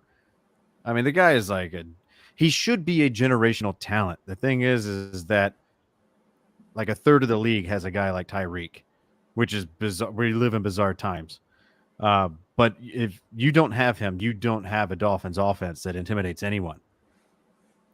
I don't know what that injury is to Tyreek. I don't know what's up with Waddle. Gesicki, I'm not a believer in. I don't think he's going to do anything special against the Bills' defense. Jeff Wilson Jr. was injured. He hasn't done dilly fuck in the past 2 weeks. Mostert, I don't know. Any week he could pop off, but As I soon as just Jeff think- Wilson showed up, Mostert became a afterthought. Like Mostert was trending towards being their number one back. They Mhm. traded for Wilson, and then that went away. And even when he does get decent run, he doesn't do anything with the run that he gets. So, like, what? Yeah, I don't know what their running game is anymore. And without a decent running game, I don't think Tua is strong enough alone to just carry an offense and throw the ball 70 times. And especially not against a Bills defense that's going to be looking to knock him out again. Yeah, I'm picking the Bills too, by the way. I don't think I actually said that when I Bills. Hell yeah. All right. Well, that takes us out of Saturday. But thank God we're at the point where you got meaningful Saturday NFL games. Like all So day there- Saturday. It's going to be fucking awesome from 1 p.m. all the way through. And then we go to Sunday. Keep going without Falcons- me. I'll be back in about 10. All right. Well, let's see. What do we want to talk about? Let's talk Falcons Saints. All right. Unless you had something else in mind, but Well, I didn't know because there's this quite a bit going on in that game. And I don't want to. I'm just trying to look at games that are so boring that Matt okay, wouldn't have. Steelers, Panthers. Steel Panther. I wonder if they're going to play at that game. That would be fucking. They're missing out if they're not. Would you believe me or would you believe anyone if they told you that Sunday, December 18th, the week before Christmas, you're going to have the Steelers and Panthers play each other, and they're going to have the same record, and one of them has a legitimate shot at the playoffs? Like, what would you think that record would be? probably not 5-8. Yeah. Both teams 5-8. So I don't know how either team got here. The Steelers' record actually fits where I thought they'd be. The Panthers, even though 5-8 is not a great record, it's an amazing record if you're an NFC South team. Like shit, if you got 5 wins or more, you're killing it. But then again, if you have 5 wins or more, you're an NFC South team because they all have that. I don't know what to make of either team. Like I want to like the Steelers. I want to think that they can put together a 500 record post Roethlisberger. Because let's be honest, what was Roethlisberger really doing the last 2 years he was there, except just taking up space behind the center? They're playing in Carolina. Not that that matters at all. I've been to that stadium. It's a cute little stadium, but there's not a home field anything in that place. But the Steelers just seem just as disjointed as any other bad team in the league. Carolina's favored by 3. It's an early game. I think the Panthers end up winning this because no one's really watching, and there's no pressure on them. So, no. Last time I predicted that You're shit. giving up. Yeah, no, like the whole thing was, the Steelers are coming to play the Falcons the day after the SEC championship game. Pickens will be in the building. Big things will be happening. The dogs will be there. He had 2 targets. 2 fucking targets. And then he lost his shit on the coaching staff on the sidelines. And I was like, wow, this couldn't be any fucking different than what I thought it was going to be. And ever since then, I just have lost all faith in the Steelers. They're still trying to get Deontay Johnson involved. Freiermuth isn't doing anything. I don't want to, and I don't hate the Steelers. Like they've never done anything to me. I don't like the Panthers. I want the Steelers to win. I just don't know if they fucking can because the Panthers, ever since getting rid of Christian McCaffrey and Baker Mayfield, seem to just not want to give up. It's like, I don't know if you know what a rebuild is, but going out and beating teams you shouldn't isn't a rebuild. You're doing this wrong. And so I think the Panthers fuck up by winning because that's just what NFC South teams are going to do. They're going to make a mockery of the sport, and I guess I got to be here for it. So go Panthers. Yeah, I think the Panthers are going to win too. If Kenny Pickett comes back and is cleared to play after his concussion last week, I think the Steelers have a chance to make it a competitive game. But if it's Trubisky, I mean, the dude, he's Captain Tryhard, but at the end of the day, he's going to throw 3 picks. Like he just can't help himself. So, yeah, I think it's going to be the Panthers. Yeah, name me a quarterback from the Tar Heels that ever went on to do dick in the NFL in our lifetime. Like, and why was Mitch Trubisky all of a sudden going to be the difference maker? Like, oh, I'm here to correct the record. No, he's been shit since college. It's ridiculous. I am happy that Nebraska goes from Scott Frost, which was whenever Michigan played Nebraska's guaranteed win, to Matt Rule, who had Christian McCaffrey and what you thought was we weren't expecting a lot from Carolina, but they looked worse than awful while he was there. And he apparently thought that Baker Mayfield and PJ Walker were going to put him in a better position to win than Sam Darnold. Not a big Sam Darnold guy, but I'm glad that Matt Rule is at Nebraska because that kind of guarantees more wins for Michigan whenever they play those crossover games. Oh, shit. And I'm going to pick the Panthers because all the things you guys said. I think that the Panthers interim coach, and I forget his name, Steve Wilk, I think is his name. I think he is going to coach his way into getting that job full time by the end of this year. He's done a hell of a fucking job with what he's got. I mean, go back to the beginning of the year, or really any time in the last 5 years in the NFL, and you tell a Panthers fan, we're going to take away your starting quarterback, and we're going to trade Christian McCaffrey, and you're going to do better. They would say, get out and take the crack with you. Stop smoking it around my house before I call the cops or shoot you in the face. So yeah, no, I think that coach deserves a full-time spot. And so I don't think Matt would have much to say about that game. Let's see. What's another boring game? Oh, damn. No. Well, I mean, Chiefs-Texans is probably pretty easy, so we could run True. by that. Kansas City is favored by 14. Obviously, the largest spread of the entire week, probably of the entire year. I like that the Texans are getting crafty with doing their dual quarterback thing, which if you're doing fantasy on Yahoo, you can actually pick up Driscoll as both a quarterback and tight end, kind of like a Taysom Hill. Yeah, it's nifty. And they are not 50-50ing it, but it is like a 35-65, 40-60 split right now. So if you're looking for like I'm in a league where I've already lost and I don't give a shit, and you just want to blow it up, throw a little Driscoll in your quarterback or tight end, or even flex them out and see what happens. Because the Chiefs do have a defense that gives up points. And if you don't believe me, look at what the Broncos did. The team with the statistically worst offense in the entire league in every category that matters, namely the number of points that you score. And I don't know if anybody forgot, but that's kind of how we gauge who wins and loses. The Broncos doubled up on their yearly average pretty much against the Chiefs.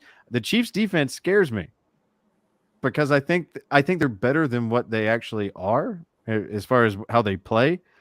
But I think that they have realized long ago that their offense is so good that they can literally take series off and know that it's not going to really bite them in the ass. This means nothing other than if you want to get frisky and throw a Texan in your fantasy just to fuck around and find out. Should be interesting, but yeah, Chiefs win. It's not even going to be that entertaining, I don't think. If you're a Chiefs fan, this is a game that you just hope no one gets injured. That's it. It's just a warm up for starting to sit your guys, in the next 2 to 3 games. Yeah, I think the Texans keeping it close against Dallas was a fluke. I don't think that was a repeatable thing for that team, and especially not against a team that has the offensive firepower that the Chiefs do. So this will be a pretty lopsided game. Do you think they not just covered the spread, but how do you think they doubled the spread? Do you think they win by 28? I think they'll take their foot off the gas sometime in the second half. Like I think they'll run it out. And like you said, I mean, we're on the tail end of the year. Like the last thing you want is to have somebody get hurt in a throwaway game in week 15. So like run the score up, get comfortable with it, and then don't do anything stupid. So you mentioned Russell Wilson's his only good game of the year coming against this Chiefs defense. Mm-hmm. I got nothing analytically to speak about that. I'm going back to lamenting that close fantasy football loss that I had. My opponent. The thing we said we weren't going to do an hour and a half ago. Listen, I love it. My opponent's quarterbacks were Lamar Jackson and Aaron Rodgers. And I see this ahead of time. I was like, well, neither of them are playing this week. So I'm going to go into the free agents and I'm going to pick up all the best quarterbacks so that he can't pick them up and plug in to play against me. So I picked up Derek Carr, Ryan Tannehill. I picked up freaking Tyler Huntley because I was afraid of QB rushing yards. And I left Russell Wilson out there because I was like, Russell Wilson has like 7 touchdown passes in 9 games or 10 games, whatever it is this year. There's no way he's going to have a good game. No, he goes up against the Chiefs and puts up like a 30-point fantasy day. And again, I lost this fantasy game by 0.3 points. It was 0.2. 0.28, whatever it was. 103.38 to 103.18. So I'm picking the Chiefs, or I'm picking the the Chiefs, God. even though I hate the Chiefs. And holy shit, that was a great story. It's like when you hear that story of like a cat that got runs across the highway and gets hit by like 3 cars and it's like got no legs, but somehow it's still you also find out it has rabies and it bites the person trying to save it. That's Russell Wilson. Like he's the run over cat, but it's like I'll just leave him there. Nobody will do anything. It's like, oh yeah, no, he'll still take you out. That's amazing. What did I miss? Steelers and Panthers and Chiefs and Texans. Oh, we tried to get through the boring games while you were gone. Yeah. I appreciate that. Steelers, Panthers. Where is this here? This one's I mean, I'm just still looking at it. It's a tough one. You got even records. It's in Carolina. It means nothing playing there. Ugh. I'll I take will. the I Panthers. will not watch this game. Yeah, no kidding. Yeah. Steelers at Panthers. I wouldn't call the Panthers a bad team per se, but I mean, if they're not a bad team, they're a good team, and the Steelers are a bad team, so I'll take the Panthers. So either way, I'll take the Panthers. 4-4. I would take the Panthers to cover too. They're favored by 3. Yep. Yeah. And we assumed you would pick the Chiefs over the Texans, but you picked Colts over. We don't want to put words in your mouth. I appreciate that. I will say that the Texans will cover. Yeah. I mean, that's the only question I asked Justin was, do you think they win by 14 or more? Because, they're being favored by 2 touchdowns. That's tough. I mean, say what you will about the Texans, but they're still, it's still a professional fucking defense. Like they almost beat the Cowboys in Dallas last week. Yeah.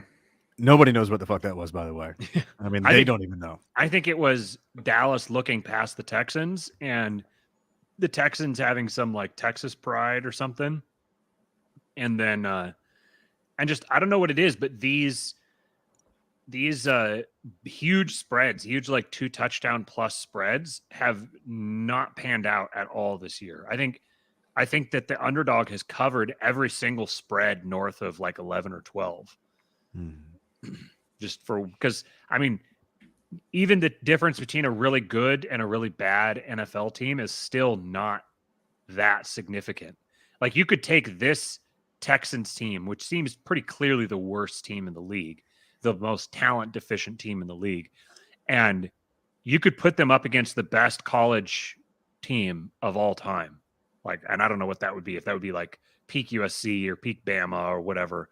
And 2019 LSU, 2012 Alabama, teams like that. Yeah. And this Texans team would probably be favored by like 50 going in. Vegas would probably set the line at like 48 or something like that.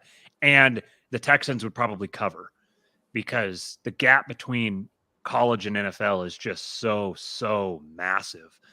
But then once you get in the NFL, the gap between NFL team and NFL team isn't that significant.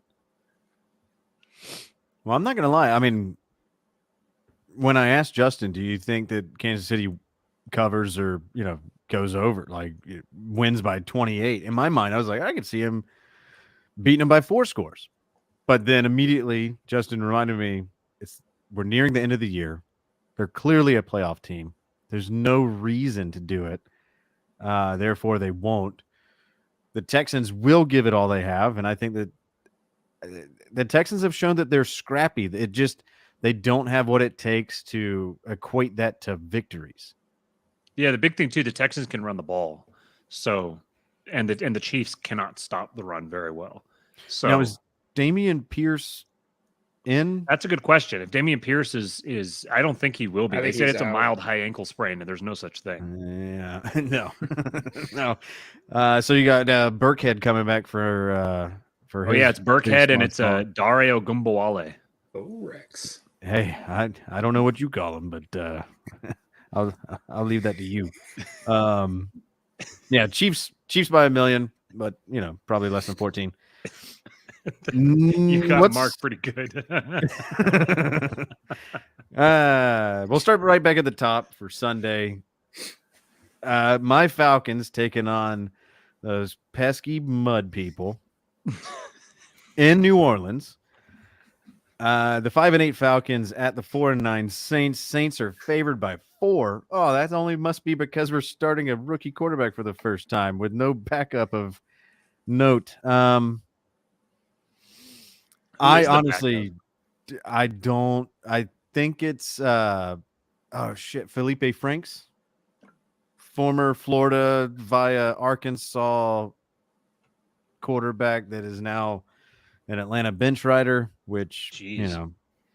that is kind of how that goes. They're both similar. It's just that Desmond Ridder is vastly superiorly, more talented. Franks is like diet Desmond Ridder. Yeah. Franks is one of those guys that's like, okay, he should have been bigger in college, but he wasn't. Why is he in the NFL? Like, normally backup spots, even for bad teams, are for good quarterbacks from college. He was an underwhelming quarterback in college. But we got him. And he's locked and loaded. We'll put him out there too. We ain't scared. It'll take Desmond Ridder getting on the IR and leaving the building before we do, but we'll get to there. I don't know how to call this game. Obviously, I want the Falcons to win. I fucking hate the Saints. I'm only reading this from a very personal level. I despise their team, their building, everything that they stand for and have ever been about. Fucking hate them. I want the Falcons to win. I don't know how Desmond Ridder does in the NFL. He looked nice in the preseason, but that was a lifetime ago when you're talking about sports. I don't have a read on this. And I also don't have any faith in the Saints. This isn't anything like where if it was 2 years ago and you willed this week's Falcons team into New Orleans to go face Drew Brees, I would have no problem saying the Saints are going to blow our doors off. I don't know what to do. I'm going to go on the side of rookie quarterback that's talented, that nobody has schemed for, shocks them in their first game, much like Brock Purdy did, just like PJ Walker did, just like Mike White did, just like a bunch of young quarterbacks did when they first got on the field. Nobody knew what they were going to do, and so they lost the first game. What does that mean for the Falcons going forward? Probably nothing for this year. But I think this week, we just literally catch them off guard because the Saints are also trash. Desmond Ridder for this week's MVP for this game anyway. What's the name of the Saints coach? Dennis Allen. Dennis Allen.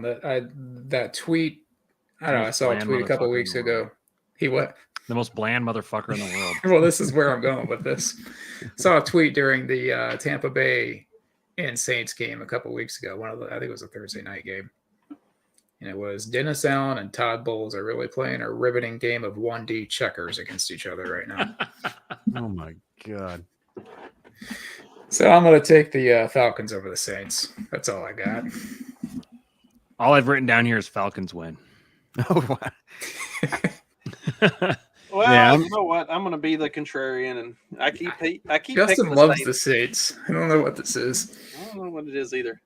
I think It's his thing for redheads. Well, no, he went to school in Mississippi. It's practically Louisiana. It's, you're surrounded by Saints fans. They're endearing. They make good gumbo. They know what to do with crawfish. I get it. I love the people. I hate their sports. Who dat nation? Namely the Saints. Actually, I like LSU, but fuck the Saints. that was the Saints Super Bowl run. I was living in the Mississippi Delta at the time and got to went to Super Bowl party with real Saints fans and had real gumbo and stuff. That was a lot of fun. So maybe it is some nostalgia just from my days entrenched in the deep south of. Look, I like Sean Payton. It makes sense to me. Dude, if I went to school in Mississippi, I would probably have a softer spot for the Saints. But because Katrina happened and half their city dumped themselves on my streets, I fucking hate the Saints. That was George Bush's fault, man. It's because he doesn't care about black people. Yeah, God, right. Kanye say he doesn't care about. Excuse me. Yay says he doesn't like black yeah, people. I'll dead name that fucker. Come after me. Make me We famous. live in a different world now. I just learned today that Tulane is in New Orleans. So that's They right. play the Superdome. Yeah, the Saints used to play on Tulane's field before Tulane played on the Saints field back in the day. Much like Minnesota. The turntables. Mm-hmm. Remember after Katrina when the Saints were playing in San Antonio, and San Antonio's always wanted to have a football team, the Alamo Dome, and I think even the current Spurs arena were built with the intention of them being football stadiums, and then they never could get an NFL team, and so they just let the Spurs play there, and the Saints went and got to play in San Antonio, and San Antonio's all excited, yes, we're gonna finally the Saints are gonna relocate and they're just gonna stay here, they're not gonna go back to New Orleans, and then they didn't. San Antonio's never getting an NFL team. Well, I mean, and also in that Katrina fallout, it was the only year that I can recall anyway. I'm not a historian. It is an old bowl, but the Sugar Bowl had to move to Atlanta, and the Sugar Bowl was played in the Georgia Dome in December, I guess December of 05, January of 06, whenever it was. And I went to the game because it was Georgia versus West Virginia. Obviously, I like that team. The one in red and black anyway. And I went to the game all confident and thinking this is the greatest shit ever. Here's the Sugar Bowl in our backyard, and we got our doors blown off of us. I fucking hate New Orleans. Was that a Huggins team, West Virginia? No, that was Rich Rod. Oh, it was Rich Rod. I think it was it was the Rich end Rod. of Rich Rod. Pat Yeah. McAfee was on that team. He was a punter. I was talking. Pat White, Steve Slayton. Yep. Yeah. They were good. They were so good. And I was younger, a lot younger, 15 years. If you do the math, or 16 years, whatever. I was still in college. I had never talked that much shit to the opposing fans, but I was so confident. And I didn't live in the Atlanta area. I was coming up from South Georgia, and I was like, "Fuck all you fuckers! I'll be out of here in a day." And they were the nicest people ever. It was so. So they bad. were like nice and polite to you while they Yes. were beating the shit out of you while you were talking And- shit to them. I was talking shit before the game, before we even got into the building. It was bad. Georgia was overconfident, and they shook our hands at the end of the game. It was like, "Good game, you got a really good team." And I'm like, just niced me right into a pit of despair. West Virginia is a very nice place with a lot of very nice people. Well, imagine being a Michigan fan and seeing them beat Georgia like that and being like, "Oh, we're getting their coach now. We're going to start doing that to Ohio State." 3 years later, 15-22 record. That did not happen. All right, we've gotten way astray. Sorry, Matt, we trailed back off into college sports. Whew. That's fine. You just got me like looking stuff up here and reading about these things. What's the next Yeah. game we're doing? We're doing Dallas Eagles Jacksonville? Bears. Oh, Eagles Bears. Ugh. Eagles at the Bears. How the fuck are the Bears 3-10? I thought that Fields was coming. Every game I've seen that now Fields is like the fantasy sweetheart, where he's just running for all the yards and throwing for all of the Bears touchdowns anyway, because that's what happens when you're a quarterback. They still are losing like every game. Turns Was out their last win that them smashing the Pats on Monday night? Like that seems like I forever remember ago. that. I remember that. Holy shit, that did happen. I was Eagles high on by the a Bears million. after that. I think Yeah. that this is similar, only going to be far worse than the Chiefs-Texans game, where I think the Chiefs will have pity on the Texans.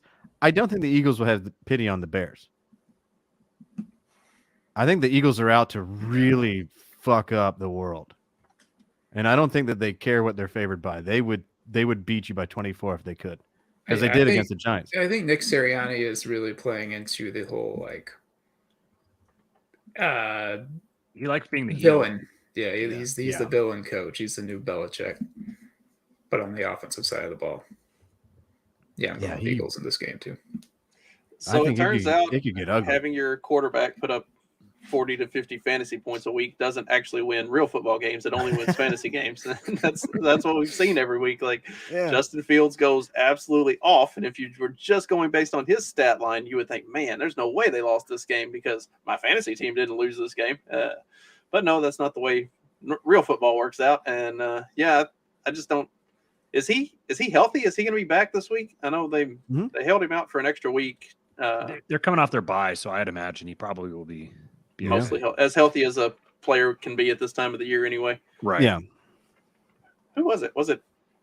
I think it was Jeff Saturday that actually talked about it one time. He was like, when you start your season, you start at like 100%, and then as the season goes, like you gradually work your way down to like how healthy you actually are. And then when you come back for the next season, you start at 100%, but 100% this season is not what 100% last season was, and like Yeah. you're Slowly on just chipping away. yeah. So anyway, he's probably as healthy as he's going to be, but that doesn't mean anything against. I still don't think the Eagles are that good, but they win the games that they're supposed to win. So what? That's all you can really judge them based off of, I guess. And this is a game that they should win. So I'll take. See, the and I think the Eagles are that good. I think they might be the best team in the NFL. I they are. sincerely think that they could be, Super Bowl champs, and it wouldn't shock me at all. The only question is what do they do to people along the way? I think that they have that build in them. And the next game that we're going to talk about that leads me to the other team that I thought could be their biggest challenge and the closest thing to a mimic team to the Eagles, and that's the Cowboys, with the defense they have and with what if Zeke can be consistent, that balance with him and Pollard can do anything that any tandem of your best receivers can do out there. Because Pollard's really a receiver just in a running back body. But Cowboys at Jaguars. Hold on. Jaguars. I gotta make my pick for the Eagles game. Oh shit, my bad. You're good. It's a Buddy Ryan Bowl, which I think adds a. Yeah. It's probably far enough removed now that maybe it doesn't add that extra little layer of intrigue, but I find it interesting. I think the Eagles are going to win, but I think the Bears are going to cover because I think that. So the Eagles were my preseason NFC Super Bowl pick. I predicted that the Broncos were going to win, but I said that the Eagles were going to be the NFC representative, and I said the Broncos were going to win, and Russ was going to be the MVP. If I'd have known that the Broncos were going to be dog shit, then I would have said that the Eagles were going to win and Jalen Hurts is going to be the MVP. And I wish I would have put money on it back then because I think you could have gotten some pretty good juice there. But in this case, I think that I wish we could watch this Eagles team play next year's Bears team, because I think that what we've watched happen with Jalen Hurts this year is what's going to happen with Justin Fields next year. Justin Fields was not a Lamar Jackson running quarterback in college. He was actually like a deadly accurate pocket quarterback. And then it's like he went through some kind of a portal coming into the, I guess there's technically, he went through some kind of a portal coming into the NFL and suddenly is like he looks like fucking Michael Vick out there, and he's got the arm to go with it. But then his accuracy is suspect. I think that a lot of those are issues related to catching up to the game. And I think that next year, look what happens with each of these young quarterbacks that start out with no weapons, and then you give them weapons, and all of a sudden, oh, look, they're good when they have weapons. Jared Goff, as we were just discussing, Daniel Jones to a limited extent earlier this year. And then who is the other? There's another major one recently. There's Trevor Lawrence to a small degree, which, oh my God, Trevor Lawrence next year is going to be so much fun. We'll get to that in just a minute. Anyways, I don't remember who I was thinking of, but I think that, Jalen Hurts, AJ Brown.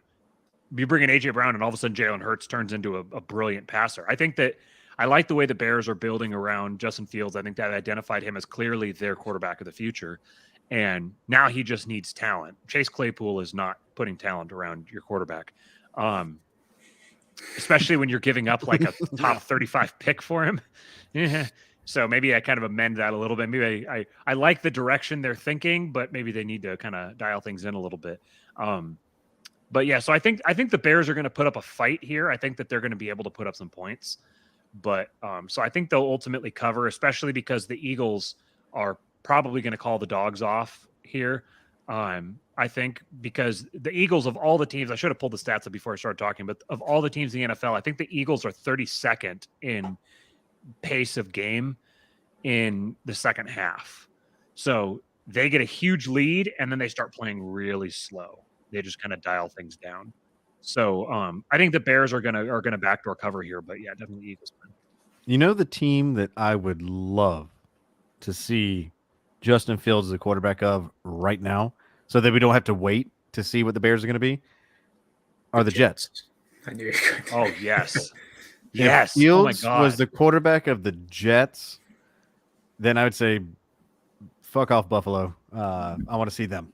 Yeah. I want to see the Jets versus the Eagles. And in the then, Super Bowl. I mean, they have Garrett Wilson, but that's one of the reasons Fields was a great passer in college. Is he's throwing to Olave, Garrett Wilson, Yeah. who were matched up against college players. Even Jameson Williams for before he transferred to Alabama was at Ohio State with Fields too. Yep. So take him to the Jets and stick him there with Garrett Wilson again. It would be like Tua throwing to Waddle, as far as Bama to Bama for the Dolphins. Fields to Watt. You got Hurts to Smith. Wilson. Yeah. Yeah. And you've got was a thing before. Burrow to Chase. Mm-hmm. Yeah. I'm telling you, he should be a Jet right now, and that team would be as exciting as they are. That would be next level shit, in my opinion. But yeah, sorry, I didn't realize you didn't pick that game when I moved on. Next game up though, if we're all good, is Cowboys at Jaguars, and I want to pick the Jaguars. I'm just gonna say it outright. I want to pick the Jaguars. I think that they're kind of doing what the Lions are doing. They're starting to find their groove. What they did to the Titans last week, I don't think many people saw that level of ass beating coming. That was NSFW. I mean, yeah. hide your kids, hide your wife. I mean, I was surprised. And the Cowboys, okay.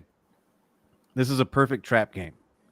The way that the Cowboys were tested by the Texans at home last week and what the Jaguars did on the road against the Titans last week, this is a perfect put all my chips on the Jaguars because you just got to go with what you just saw. But I know reason tells me I can't do that. Logic tells me, nope, this is probably the week where reality settles in and the Cowboys just go maybe not all out, but they prove that they're not going to struggle deep into the fourth quarter with a team that they should beat. And I think that on paper and based on their record and based on this year, they should beat the Jaguars. And I think they will. So that initial poll to pick the quote unquote hot team based on the last 7 days, I'd stay away from the Jaguars. Go Cowboys. Let's see what happens. I'm just going to jump in and say ditto everything you say. However, I am going to have the bigger balls, and I'm going to pick the Jaguars. Oh, holy shit. Justin, can you tilt the screen because all the balls are on that side now? Well, I'm going to rebalance that a little bit here because I was thinking about taking the Jags. I mean, you guys know I like me some Jaguars and I love Trevor Lawrence, but I think the fact that the Texans just about caught the Cowboys, they did catch the Cowboys with their pants down last week. If that hadn't happened, if they'd have come in and dog walked the Texans, then I would see this as the biggest trap in the world and I'd be all over the Jags. But because they just got pretty embarrassingly almost beaten at home, I think that they're going to be on their game now and they're not going to want to let that happen twice in a row. So everything in me wants to pick the Jags, but I just can't do it. So I'm going to say the Cowboys win and cover, but I see that I think this is going to be a shootout. I think that there's going to be a lot of points scored in this game. And it's really going to be kind of come down to who has the last possession. And then you're going to get something like, kind of a meaningless fumble return for a touchdown, pick six, that sort of thing, where they're just down by a touchdown and they're pushing for it and something like that. But I see it as being a pretty close game, but I'll call the Cowboys win and cover. I, too, am leaning Cowboys. Jacksonville has been exciting the last few weeks, but I think the Cowboys have a better overall team, especially with that defense. Yeah, I'll put it this way. I'm sitting Christian Kirk in one of my leagues, or in our league, because I genuinely think that the Cowboys are just going to fucking rage on them. Cardinals, Broncos. The Broncos are favored in a game. Holy shit! That one good game by Russell. In a game where Russ is not going to play. That's all Oh, it he's not took. playing. That's all it took. You got to get him out of there, and then people start believing. Did you see the fucking goose egg on his head? I after heard that? about it, but I didn't see it. Oh yeah, he looked like somebody had like thumped him with a ball peen hammer right in the side of his noggin. And I mean, that was freaky watching that happen live. He's running and he like dove and just got his side of his head just pile driven straight into the ground and just lay there like a limp noodle. Like you couldn't tell if he was dead or not. And then they like zoomed in on his face and he's just like, Quick, get closer. yeah, just like there's like nobody home. So who's the backup? Brett Mark Rippon. Oh, Is it? Yeah. I'm probably thinking of his dad. Thinking his dad, yeah. Yeah. The old Washington Redskin Super Bowl winner from 1991. I think the Super Bowl was in '92, but Yeah, good shout. they beat the Bills in the Super Bowl that was played in Minnesota. Was that the first of three or Second of three. second of three?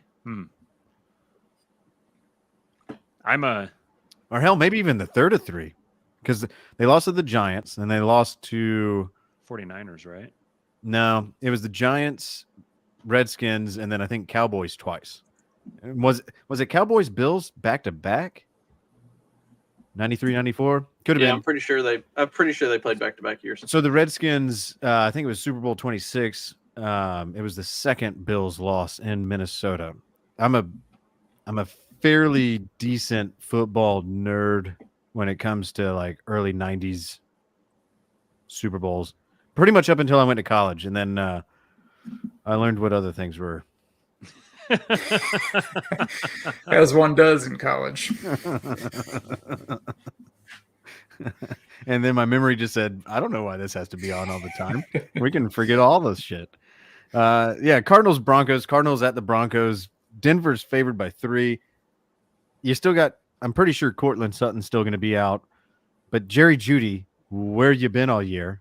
Three tuds last week. I don't know what to do with any of this. The Cardinals are obviously going to be running out Colt McCoy. I think with a full week of practice, he can operate that offense. I'm not saying he can operate it well. I'm not saying either of the quarterbacks can operate their offense as well. But they're both going to get a full week practicing with the ones, which puts me right back to not knowing anything about what to do with. I got to lead with the Broncos have the better defense, therefore, and Broncos are playing at home. It's probably going to be cold. You know, Cardinals are a desert team. Give me the Broncos. For both teams leaving this game at 4-10. Yeesh.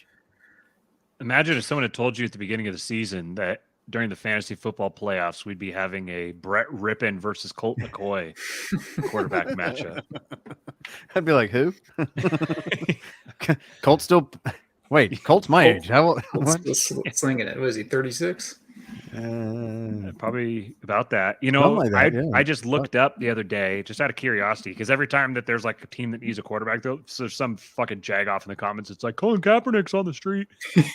And Yeah, do you know sucking who dick on Colin- one knee? Sorry. Colin Kaepernick is older than Sam Bradford. Oh, Colin Kaepernick is older than Kirk Cousins. Yeah, but what is that in black years? Like, Well, he's half, you know. Like, yeah. it's not even- all right. So what's his half life? Sorry. Yeah, I for all the same reasons you gave, I think, you know, this is just an absolute stink fest. But the Cardinals have a terrible offense and a terrible defense, and the Broncos have a terrible offense and a fucking otherworldly fantastic defense, and they're playing at home. So I think the real question here is how many of Colt McCoy's body parts are going to be attached by the end of the game. you guys remember the national championship in the Rose Bowl when it was Bama versus Texas and what happened to Colt McCoy like on the first drive? Something similar to that. Right. He's going to be like, I've been here before. Why is my arm doing this? Before we go ahead. I was to say that was an interesting game to watch. To watch him just get absolutely like murdered on the field in the first quarter, and then like that. I mean, that was it for Texas. It was like, Yeah. okay, like it's done. Like it was Yeah. kind And of he claimed after the game, I was going to complete every pass against him. yeah. Of I course mean, you it was And kind you of don't have to prove it. anticlimactic because it was supposed to be like these two dominant teams that were gonna like finally get to have their full on tilt and just Yeah. knock the shit out of each other. And then Bama knocked the shit out of him, and that was game over. Yeah, and then the Texas fans were all like, "Oh, we would have beat you if we had Colt McCoy," and the Bama fans weren't wanting to hear it. They're like, "Fuck you, trophy, ring, suck it." And wouldn't you know? Fast forward to last year.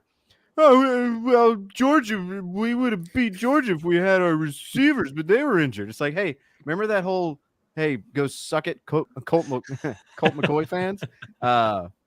That still stands. And then I present. Before we stray too far from the weird age things, and Magoo might know where I'm going with this, but Lamar Jackson won the Heisman in 2016. Stetson Bennett was a Heisman finalist this year in 2022. Is older than Lamar Jackson. Damn right. God. We know how to pick them. Jeez. Yeah. It's wild. He's like Brandon Weeden. 25 or something like that. Yeah. Yeah. Yeah. Man. Brandon Weeden went in the first. You think Stetson Bennett going to go in the first? So I've been asked this a couple times earlier in the year, and I was like, Stetson's not even going to get a glance from NFL scouts, NFL teams, any of that. That has changed. I no longer stand by that. I think he has a better chance than Brock Purdy. And I'm not even saying he's going to be drafted, but given his age, given his trajectory, like his improvement, he was so bad in 2019. He was so bad a year ago in the SEC championship. And then immediately from then, sorry, Mark, but starting with Michigan, from that point on, he's a different everything. Like, he's the MVP of all the biggest games that we play. He threw 4 touchdowns in the first half of the SEC championship. Say what you will about LSU. Any quarterback doing that is gonna get an invite. And so I think, and then also being a Heisman finalist doesn't hurt. And if he goes on to repeat as national champion and he gets 2 more MVP, trophies in his case, I think it's almost an obligatory. You at least gotta take a flyer on this guy and throw him in some camp to see what happens. I don't think he'll do anything. I don't think he'll ever be an NFL considerable start or, impactful player for any team in the NFL. And I also feel the same about Bryce Young. I feel the same about Bryce Young as I did Tua, and I'm surprised Tua has made it this far. I don't see them as long-term. I see Justin Herbert as an NFL quarterback. I see Burrow as a long-term quarterback. Lamar Jackson, just so I'm not picking the whites. But Tua I don't think has it, and I don't think that Bryce Young has it from a physical stature. And Stetson is no different. Stetson's actually taller than Bryce. He should strive to be Chase Daniel. Just a pep guy on the. Oh no, that's Drew Lock. Sorry, Chase Daniel is the most glorified backup. He's got a nice bank account. Let's just say that he barely has to play. He's always on like the Chiefs team or the Chargers, so it's a team that has a great quarterback. Yeah, Stet should be like that, or like a Hasselbeck, or a Boyer, or somebody that is just like a journeyman in the NFL, just always kind of there. It's like, yeah, he won't lose us the game, but he ain't gonna do nothing. $41 million. Say what? Chase Daniel. Chase Daniel's career earnings, $41 million. Damn. And the only time he's really had to play was when Kaepernick turned complete shit. His career stats. He has 178 completions on 263 attempts for 1,694 yards, 8 touchdowns, and 7 interceptions. across, let's see, he's 36, started in 2010, so 13 seasons. He has parlayed 1,700 yards in 13 seasons into $41 million. The dude's a fucking magician. Chase the it's like the fucking New York street vendors, like chase the card. Yeah, chase the Daniels. All right. Yeah, we fell off the rails again. I love it. This is possibly my favorite episode we've ever done. This is a lot of fun. In memory of Buck, not that he's with Mike Leach, but he's just not on this episode right now. Patriots at Raiders. I'm sorry, damn it. But it's been 2 hours, so it's not too soon now because it's 2 hours later. About 2 hours later, we're good. We're good. We're in the comfort zone at this point. Who are they playing? Patriots, Raiders. Oh, we got the Belichick versus Josh McDaniel game. Do you think the Patriots stayed out west because they were just in Arizona? Do you think they just said, fuck it, let's chill in the desert and just go to Vegas? Or are they doing that cross-country shit twice? I think on the game they announced that they were staying the other night. Then I got to give a leg up Patriots. Especially if Ramondre Stevenson is going to be coming back for this game, which I don't know. I have no idea what his injury status is. I think that's another quote-unquote mild high ankle sprain. Currently, my wife has him on her bench, which means I assume he's playing. He's going to go off for like 400 yards. But no, who's the backup that everybody's like loving? Pierre Strong Jr. Mm-hmm. That I think it was Troy Aikman is like, this guy's got wheels, and I was watching him run. I'm like, maybe he is fast, but he doesn't look it.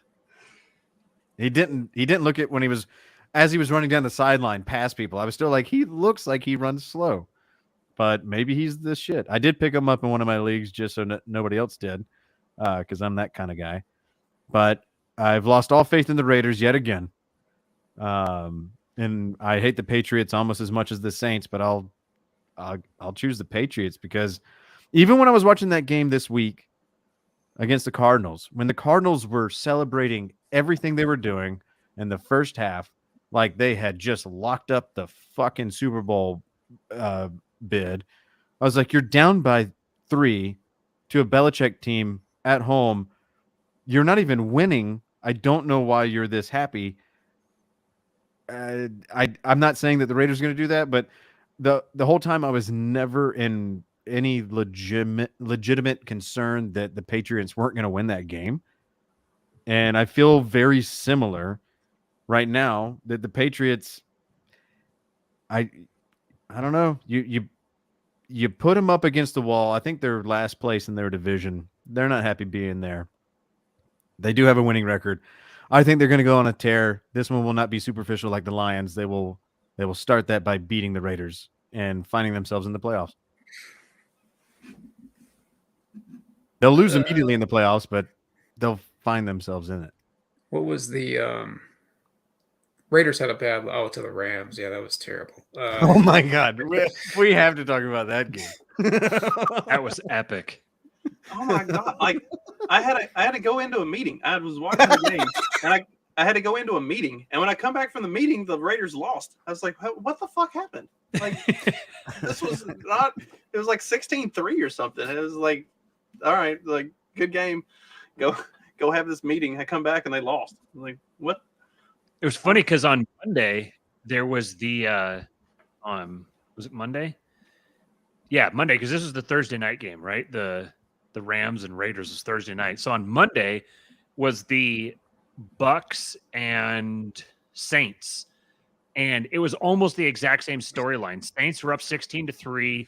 I was gonna say the Saints have been dominating them. They hadn't been dominating them. It was just that it was kind of like watching like it was that checker match that I referenced earlier. Yeah. I'll be right back. It was like watching two like 85-year-old guys in a nursing home hitting each other with their canes, kind of. And so far the Saints had gotten the most whacks in. And then all of a sudden, like 2 minutes left, and Brady went into Brady mode and drove him down, quick touchdown, drove him down, quick touchdown, they win. And it's like 3 minutes left in the game, in the Rams-Raiders game, and I had to go out and take my dog for a walk. And So I was like, "This game's over. I mean, go out and walk my dog." And so I'm walking, and I'm like, imagine if like the same thing happened. Wouldn't that be crazy if if Baker Mayfield all of a sudden just drove them down? They scored 2 quick touchdowns and won. Like, think of how much. Oh man, there's no way the Raiders could let that happen. That would be so devastating. Like, they actually are like, they've got some positivity going. They like are actually live for the playoffs. It's, Baker Mayfield has been there for like 36 hours. There's no way the Raiders are going to let that happen. I open the door and walk in literally as the ball is in the air and Van Jefferson's catching it in the end zone. And I was like, oh my God, someone please make sure they have eyes on Buck. This is like red You're alert, the closest. code red. You're the closest. No, this is on you. True. Yeah. Oh my God. And like he didn't say anything for a long time. And I was like, oh no. Fortunately, the funny thing is with Buck, like I've watched games with him and I've never seen somebody just shrug off the team's bad performances like he does. Like he gets very into it. He's very like, oh, and like, yeah. But then at the drop of a hat, he could just like, something will get his attention and he just turns around. He'll like leave in the middle of a play and like and after the game, it's like, whatever. Yeah, that sucks. That was such a heartbreaking loss. It's he's not like me. Super chill. Yeah. See, I like sitting on my kids to get them to shut up because I'm like just like holding them down with a pillow over their face, like shut up. Just we gotta watch this play. I get so angry during Seahawks games, like just like steam coming out of my ears, just beat red. My friend will have random people that I don't know that he knows text me during the middle of games and be like, "Oh, Michigan's got this in the bag," because he knows I hate it when even Michigan's like up by 20 and he's saying, "Oh, this is over. Michigan's got it," because I just know they're going to choke it away. And yeah, I'll get these random texts from numbers I don't know. Just be like, "Oh, Michigan's got this all the way," and I'll get so pissed off at him. That's a great prank. But yeah, that Raiders. It was like 10 seconds left. And all that the Rams could do was either throw it to the end zone or throw it to the sideline because they didn't have any timeouts. So they could get out and keep the clock from running. And they play single coverage on Van Jefferson. What is wrong with you? Did you Someone pick the pass? Did you hear what Fitzpatrick said afterwards when they were interviewing? They're talking to Baker in the post-game show. And he goes, he's like, I don't know why they lined up in press coverage like that. And Fitzpatrick, who's from Harvard, he goes, the defensive coordinator went to Yale, and Baker just was like, and it's true too. The defensive coordinator did go to Yale. Patrick Graham. That's funny. Patriots win. Should be easy. That was a perfect time filler, guys. Could you hear us while you were gone? Yes, I also have Patriots winning. Yeah. I pulled it up on YouTube and I took you guys with me on a little bathroom journey. How do you guys feel? Nice. But no, I could see Buck being that kind of guy. I don't think I'm doxing him by saying he's a firefighter. I think that's pretty well known out there. Yeah, but he knows. I think so. Every firefighter campaign slogans was Fireman Buck. So yeah, but every firefighter that I know, and a lot of my friends that I grew up with, and even when I was a kid, firefighters were good. A lot of them were friends of the family. They were all like that, like where they were scary to be around when the game was on. and there used to be a lot of, fire department versus like sheriff's department softball games where like when the game was on, it was just like, Jesus, they were committing crimes against each other.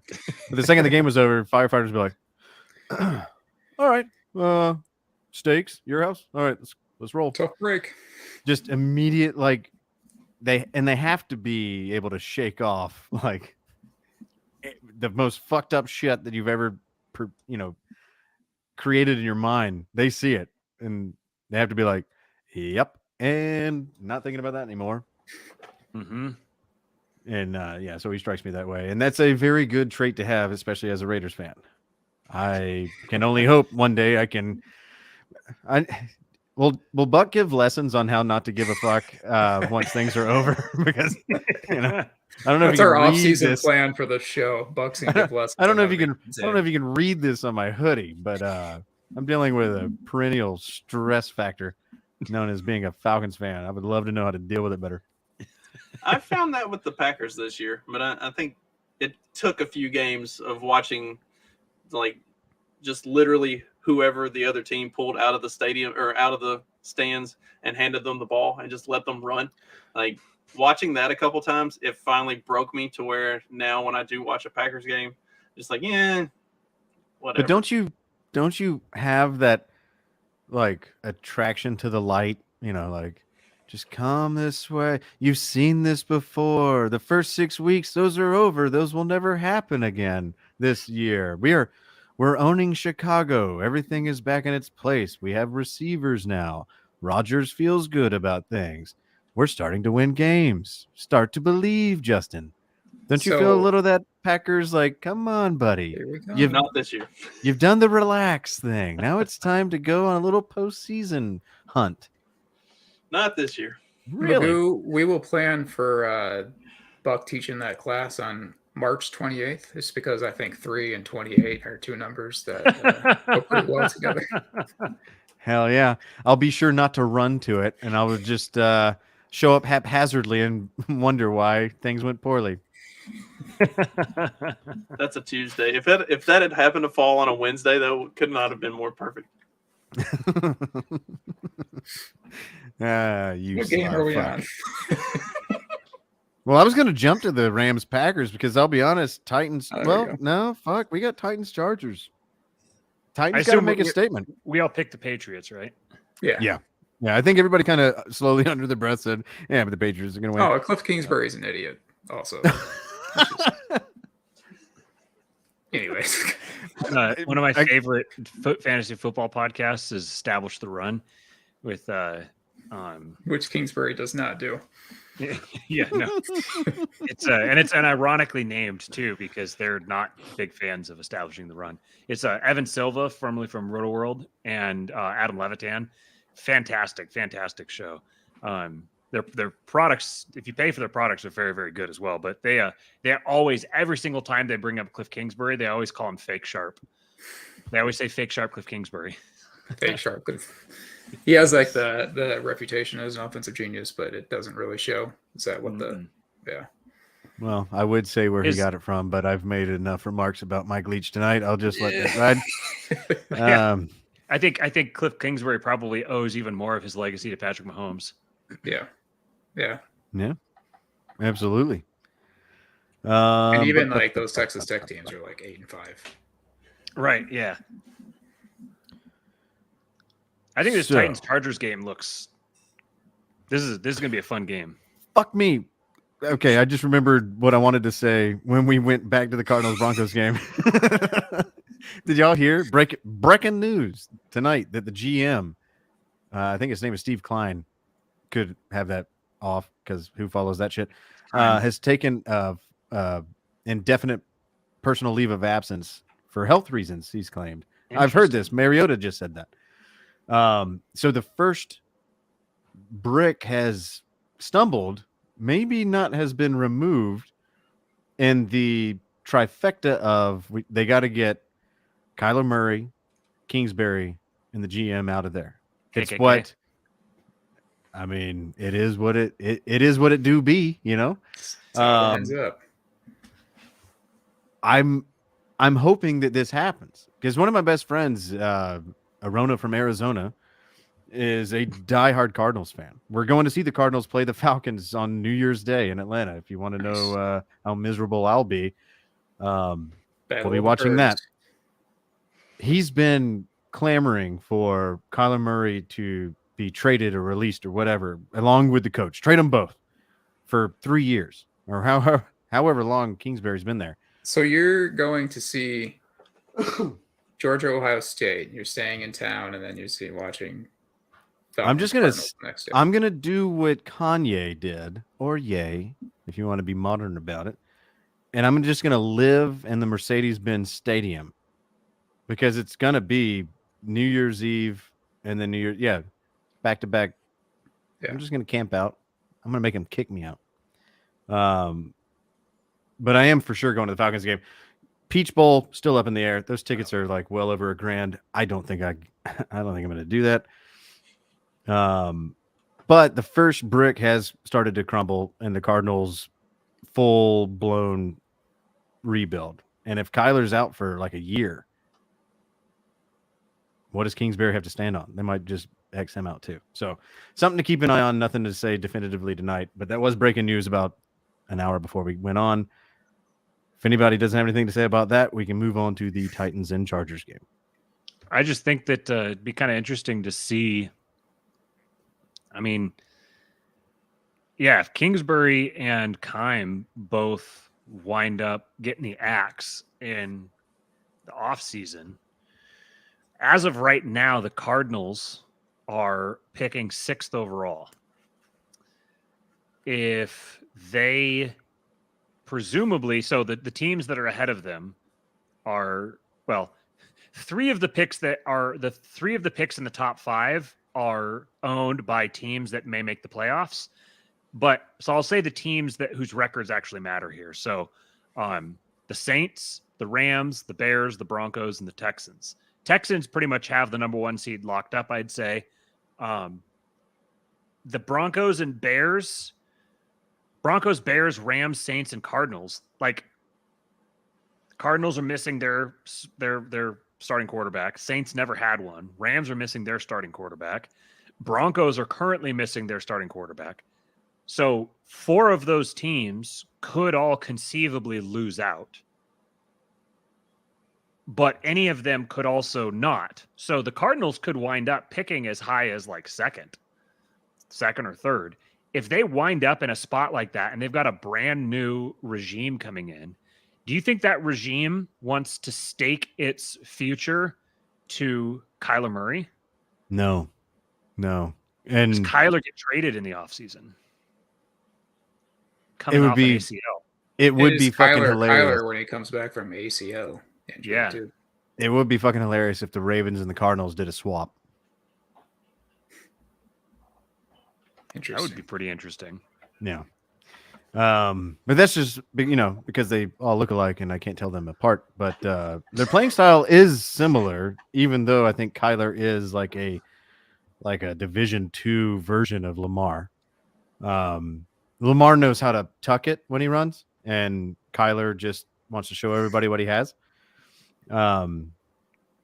Anyway, this next year's draft is going to be ridiculous because the teams that play themselves into a top 10 spot have all earned it. But you got the Lions cheering for the Rams to lose every game. you have the Seahawks, I'm pretty sure, with the top pick because of Russell Wilson. You have the They have the number Lions 2 with the overall top. right now. Yeah, you have the Lions with the top pick with their trading away of Goff or Number Stafford. 4. You have a lot of these teams that, like you said, aren't bad already, that don't need a quarterback.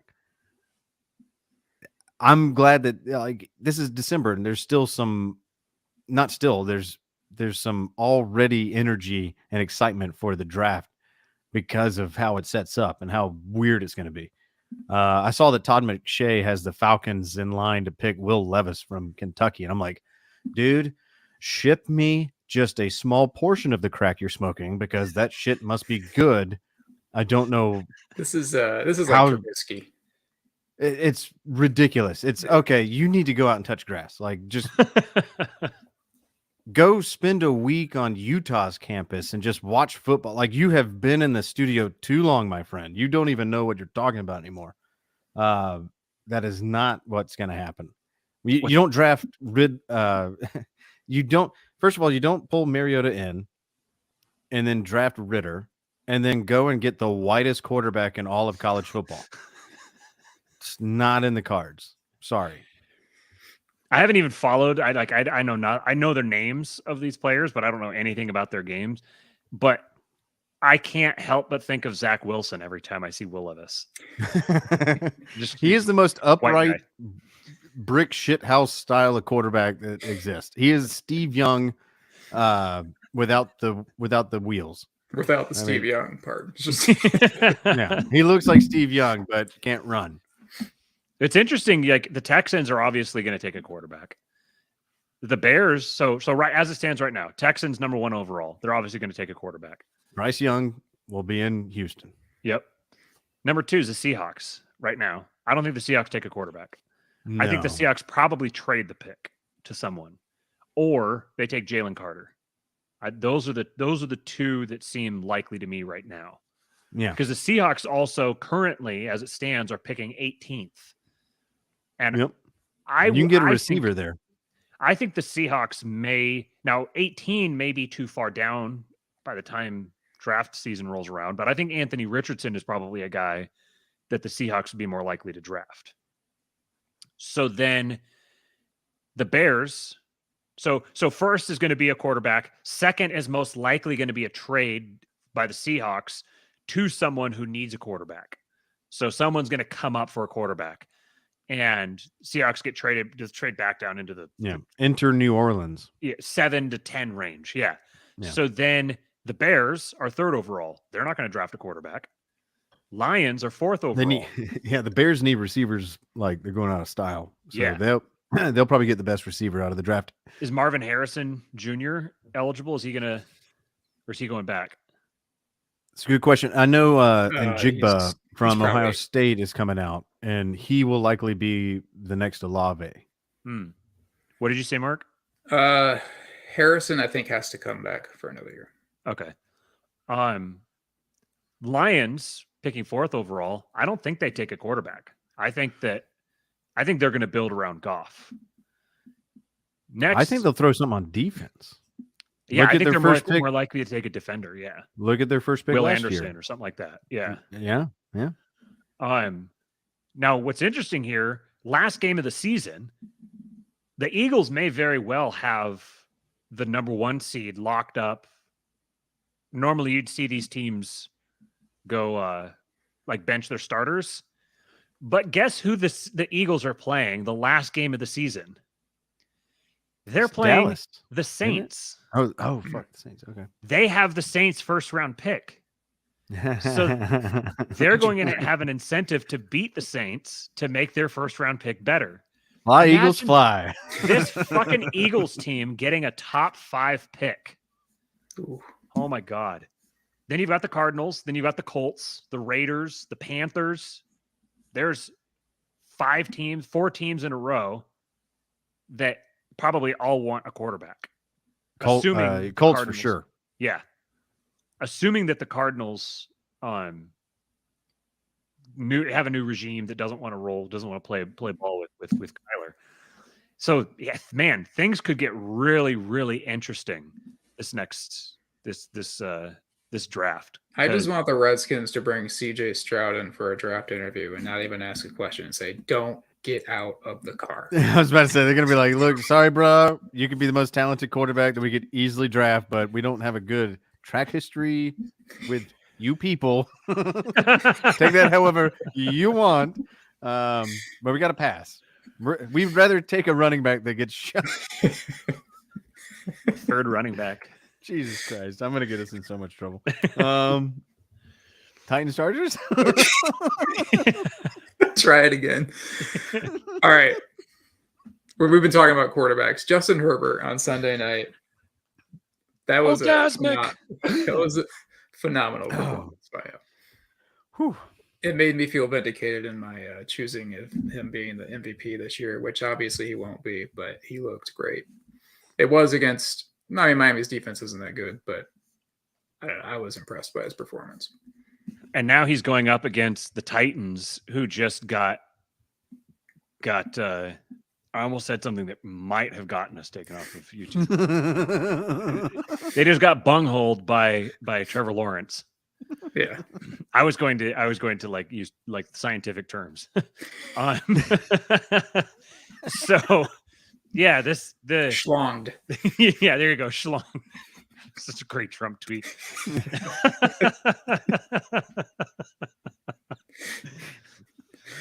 Yeah, this Titans pass defense can't stop anybody. Nobody can run on them, but the Chargers are like, we don't have Austin Eckler here to run the ball. He's catching 9 fucking passes. Yeah. For like Out of the backfield. 150 yards. It's not his job to run it. Yeah. Yeah, I'm going to take the Chargers in this game. And then the great thing is that the Chargers' run defense is fucking abysmal. So you're going to have Derrick Henry against Justin Herbert, and they may both set records.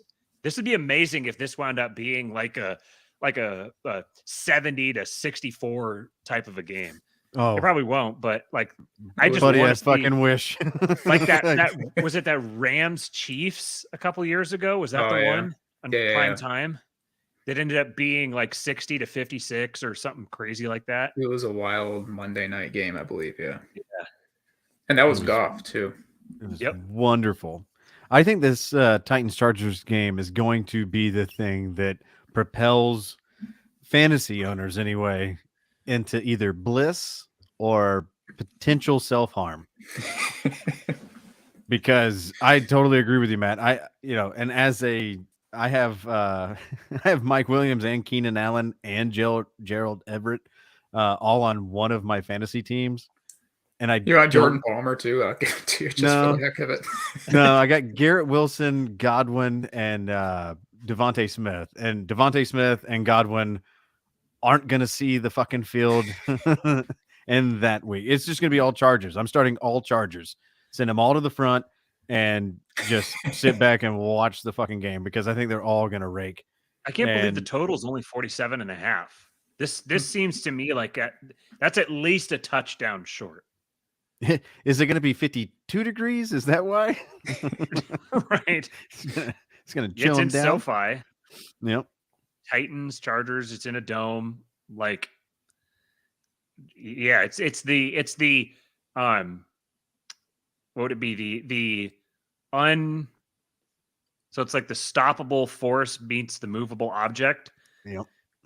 Except it's the other way around because the Titans can't stop anything. And yeah, it's both of them are just going to be like poking each other's weak spots the entire game. It's I gonna be don't great. see how it goes under. It's going to be great. I think even Treylon Burks is going to come back from concussion protocol, and he's going to have something to say because I think they're going to pay so much attention to Henry, which they should, that he's going to get in. I think Chiggy, their second string tight end, which is going to end up being more prominently game plan for than Austin Hooper, is going to be there to, he's probably going to have 7 to 12 targets, probably 12 targets for 7 catches, because I think Vrabel's even come out and said, we will make sure that he is engineered into our game plan. And he is a receiver playing a tight end role. Mm-hmm. He is fun to watch. I think that the Titans will do better against the Chargers from just a entertainment aspect than the Dolphins did. And that is tough to say if you have been missing the last 3 weeks of football. I don't know why it is, but I'm glad it is, and we're here, and I just want to be entertained. So give me the Chargers all day long, but I put this one right up there with the Jets game. The Jets play at 1 p.m. The second that game's over, Titans Chargers, I'm in. I'm here. Yeah, Titans, Chargers, Jets, Lions, Jaguars, Cowboys are all 3 games that are very intriguing to me. Yeah. Yeah, I'm not leaving my couch this weekend. This is one of the best Eagles. weekends. Yeah. Yeah, Thursday, Saturday, and then early Sunday is good, but when we hit 8 o'clock Sunday night, I don't know. I'm out. Yeah. I'm not. Things are going to get bad fast. Well, you don't. It's kind of a crapshoot because now that college football's in the lull between the regular season, even conference championships are over. They had the Army-Navy game. Bowls don't even start till I think the 16th. But the first 4 days of that's going to be garbage. The fact that there's meaningful, entertaining football in the lineup for this weekend, because it could have been nothing but, just Giants and Commanders and, Ravens and Browns style games if the matchups just went a certain way. And we would just be sitting there going, ugh. So I'm glad we got both Saturday and Sunday with a decent lineup. Justin, do you have any take on the Titans Chargers? Once you unmute yourself, You're muted. I feel like we just went off for like the last 45 minutes and left him behind. I'm sorry, man. I don't have He's a lot of thoughts on the game. I want to go. I want to say the Titans, but after last week with that, whatever that was against the Jaguars, I just don't have a whole lot of faith in the Titans. I still think the Titans are probably the best team in their division, but that doesn't say a whole lot for their division. So yeah, I'm gonna go with the Chargers, even though as Matt says, Chargers tend to do what are Chargerish things. I don't see them. I don't see them losing to Tennessee. Yeah. No, it's weird how poorly the Titans have been playing at home. Luckily for them, this is on the road. I guess that their headsets are AT&T headsets, and the bombing of the AT&T Center must still have their shit all fucked up there. It's weird though. Their stadium literally is just blocks from where that thing went off. Like if you've ever been to Nashville, it's kind of shocking how in the middle of the city that thing actually is. Anywho, that's a totally different podcast. Bengals at Buccaneers. Somebody's going to win the NFC South. I think I've been told it's got to be the Buccaneers. It can't be the Panthers. Damn sure ain't going to be the Saints. And the Falcons. Please tell me it's not us. But if the Buccaneers are going to do it, then that means they got to actually win some games. But I don't see how the fuck the Buccaneers can beat the Bengals, even at home. Bengals offensive line. Does anybody else have a take on this? I got to sit back on this one because I don't like my division anymore. Yeah, the Bengals are. I would not be surprised now. At the beginning of the year, it's like we were kind of talking about how the Bengals probably weren't going to be the team to return to the Super Bowl, but now the way they've been playing, their offensive line has gotten a whole lot better. I wouldn't be surprised if they made a return trip. And if the Buccaneers are 6-7, it feels like they're 3-10. Like that's shocking to me that they're 6-7 in a terrible way. It's shocking. So I'm gonna go with the Bengals in this game. I think that they're playing well. I like the Bengals. I might be too high on them, but they haven't given me too much of a reason not to be. It's crazy that the Falcons and the Panthers could still conceivably wind up winning their division. And as of right now, they're picking 9th and 10th, respectively. Hell yeah. So you could go from top 10 pick to winning they have a top 10 pick, but they could still win their division. That's crazy. One of my favorite NFL podcasts to listen to is The Athletic, the show that Robert Mays and Nate Tice do. They do a recap show every Sunday night, and then they do a preview show every Thursday, I think, Friday. And it's some of the best football. It's nothing like this show, but it's okay. Right, yeah. Well, that goes without saying. We're incomparable, Mark. This show is much drunker than theirs. Theirs is much more caffeinated. They do really great schematic breakdowns and stuff to really illustrate on a scheme basis what the different teams are doing. They've been breaking down the Bengals for a while, and essentially since around week 5, the Bengals have just been on a whole nother level. The way that they are very clearly self-scouting, and they are baking in tendency breakers into their own offense. So they're getting to where they know that what they know that you are going to do. Like one of those things. And they're scheming around that type of thing. So they're, from an offensive perspective, they're steps ahead of everyone else.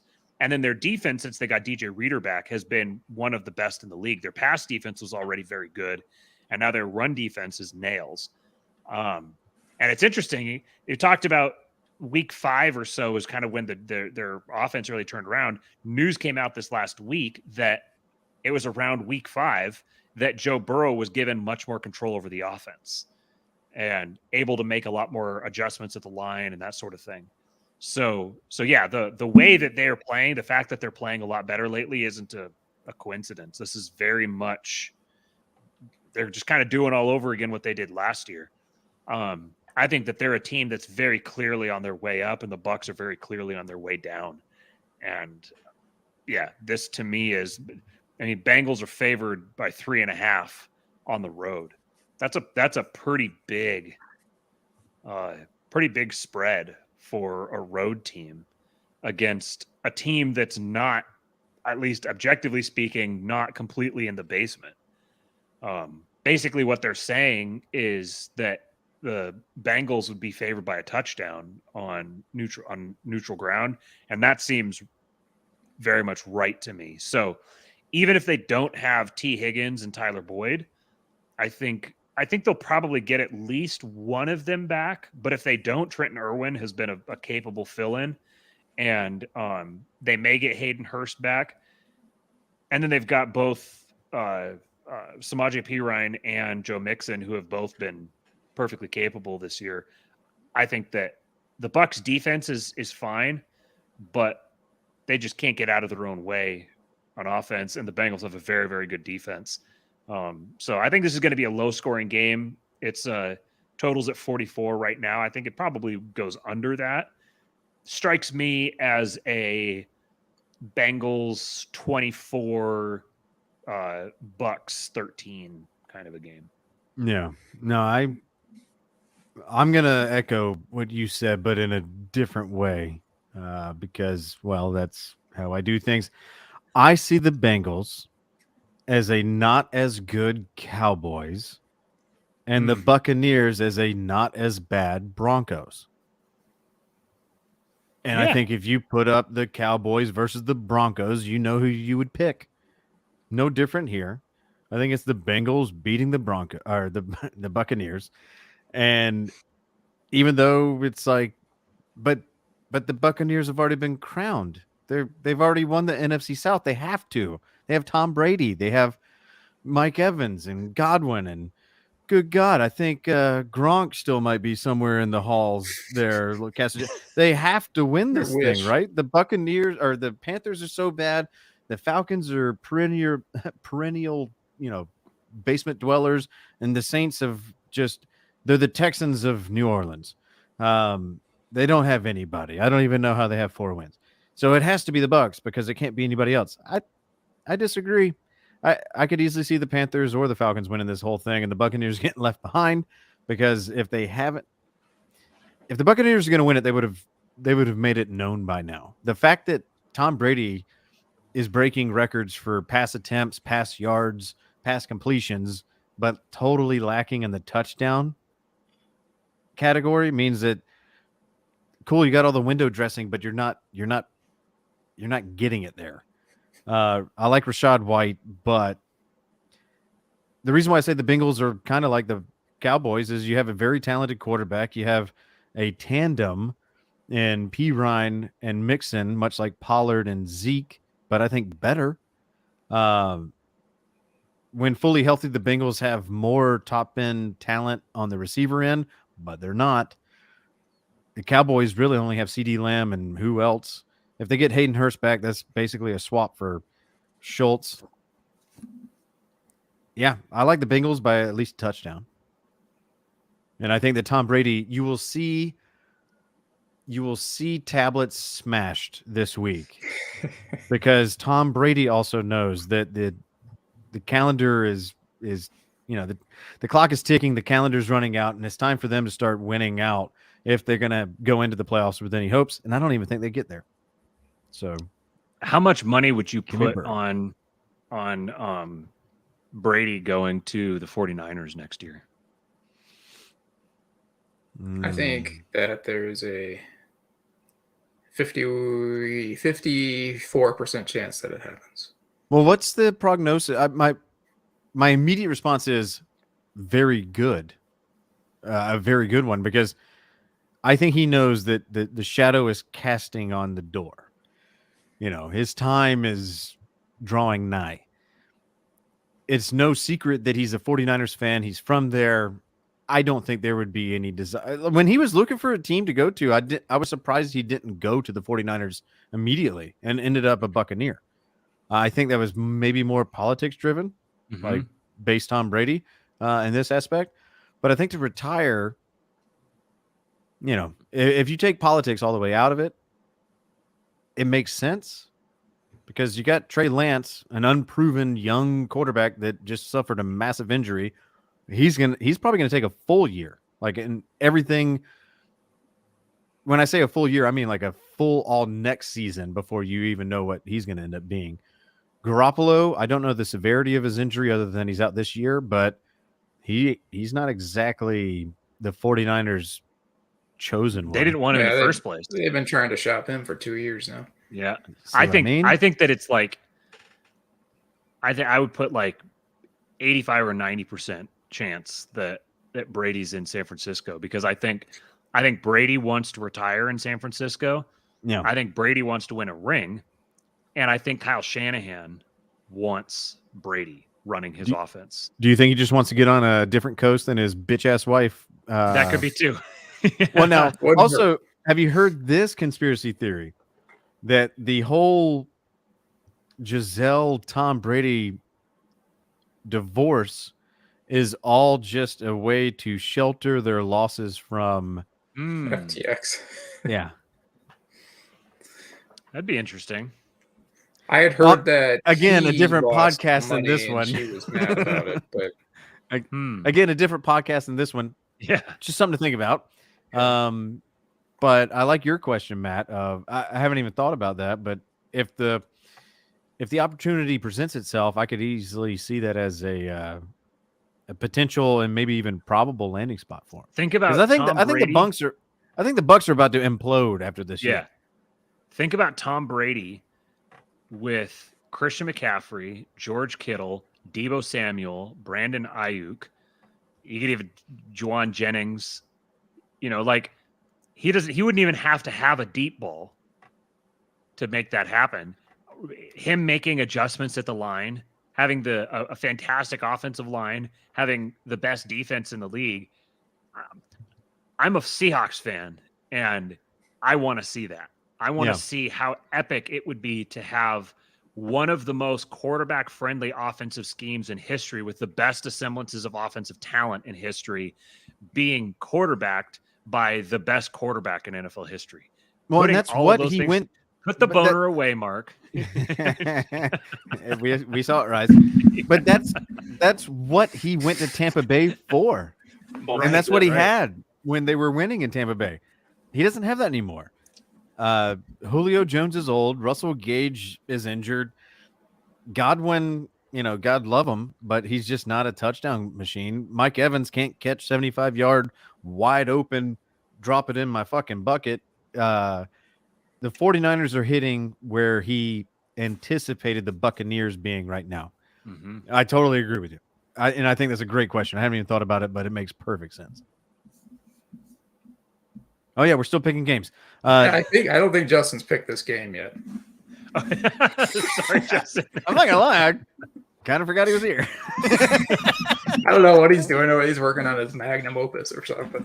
Still quiet. He's taking a nap, trying to take a breather for when when we get to a different game every 25 minutes. I've been picking against Cincinnati all year, and it just keeps not working in my favor. So I'm gonna pick Cincinnati for this one. There you I go. do have to say, I don't know if anyone else notices, but did you guys notice how when Matt is sitting like he is now, he is scheme-oriented, analytical, but when he was sitting back, he got all philosophical and pensive, and he's going, and they know that you know that we know. Something about the posture, man. Hey man, if you think about it, there's something to think I was about. like expecting a pipe to come out, and he's just calmly Yeah. sitting there. I hadn't even realized that. That's funny. I'm going to be self-conscious about it now. Giants at Skins. I can't Both- unsee. here's- Sorry, go ahead. Here's the immediate interesting thing. They have the same record, which isn't that abnormal, but they have an identical record. And if you're going, Jim, what the Jesus Christ, why do you keep repeating yourself? How drunk are you? Not that drunk. But their record is both of them 7-5-1.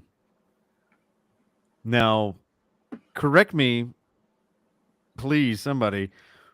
I know that the Texans and the Colts tied, but did the Giants and the Skins, are they responsible for They their tied a ties? week ago. Yeah. They tied, and then now the I'm Redskins had a sit bye. back. Now I'm gonna sit back. They tied, and then the Redskins had a bye, and then they play again.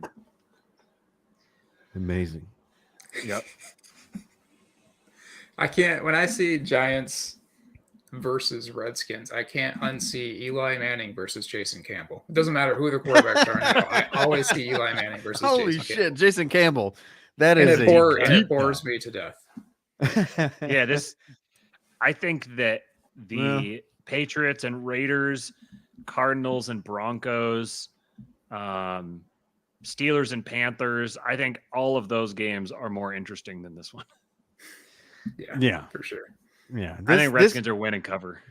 They're This favored is by one of 4.5. those games, like, like in Disney movies when we were growing up, where there would be like Little Giants or whatever, and there's like a game in the background or whatever. This would be that game, that Mhm. NPC game where it's like nondescript, player faces with every number was 69 or 72, no names on the back. This is them. I don't know, man.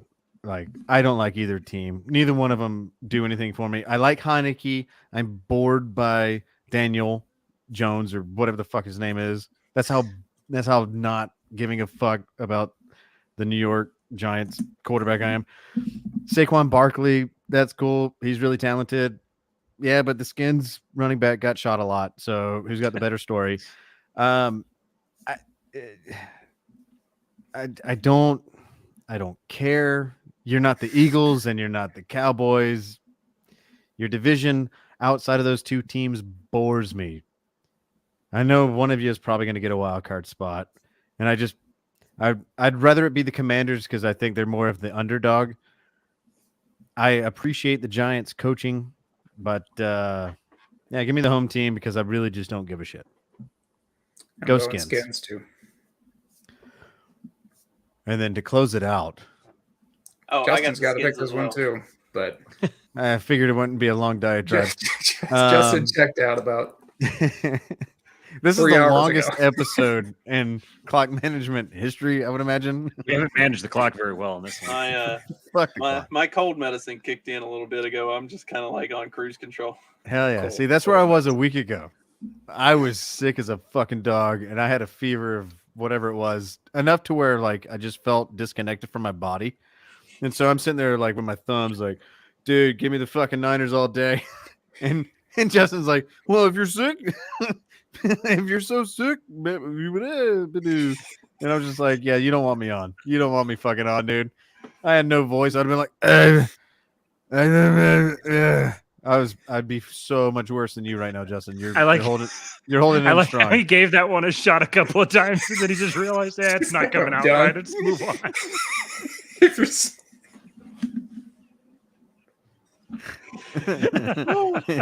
So Rams Packers. We're an entertainment show. We're an entertainment show. This is one of the few games that I actually have faith that the Packers might win, just because I don't think Baker Mayfield can pull that kind of magic out of his ass twice in a row. And the Rams don't actually have a running game, so I don't have to worry about whoever it is running all over the Packers' abysmal defense. Cam Akers, 140 yards and 3 touchdowns coming right up. Probably. Didn't he break his leg? Is he still in the Still, league? Cam Akers, 140 yards, 3 touchdowns coming right up. Cam, 40 acres, running like a mule. Let's see what happens. I don't think it works in the wintertime up there in Green Bay, though. It's mighty cold. They don't like that. Give me Aaron Rodgers coming off of a bye. I think that they're about ready to say, fuck this. Let's act like we know what we're doing. And it starts with going 6-8. Go Pack, go. Yeah, I picture at some point during the game Troy Aikman going, "Well, Aaron Rodgers is still Aaron Rodgers," which means that Aaron Rodgers is playing well and they're going to win. Joe, would you believe it or not? But we're in Green Bay. This is exactly where this is exactly where Brett Favre wants to be. I mean, Tom Brady or whoever the fuck that guy is down there. Aaron Rodgers. He's a Hall of Famer. And I actually like Troy Aikman. I like when he gets pissed off at bad football.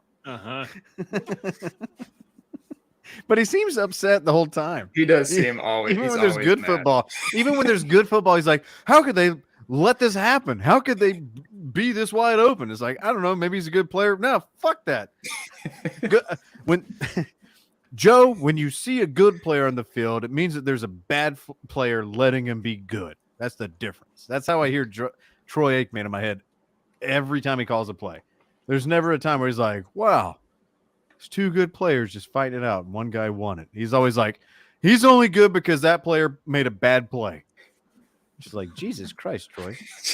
See, I'm the opposite. I'll like pause the game and then back it up and play it forward slowly and explain to my son where the defense missed their assignments and how that guy got so open. And he's just sitting there like, shut the fuck up and just play the show. Like, why are we talking about that?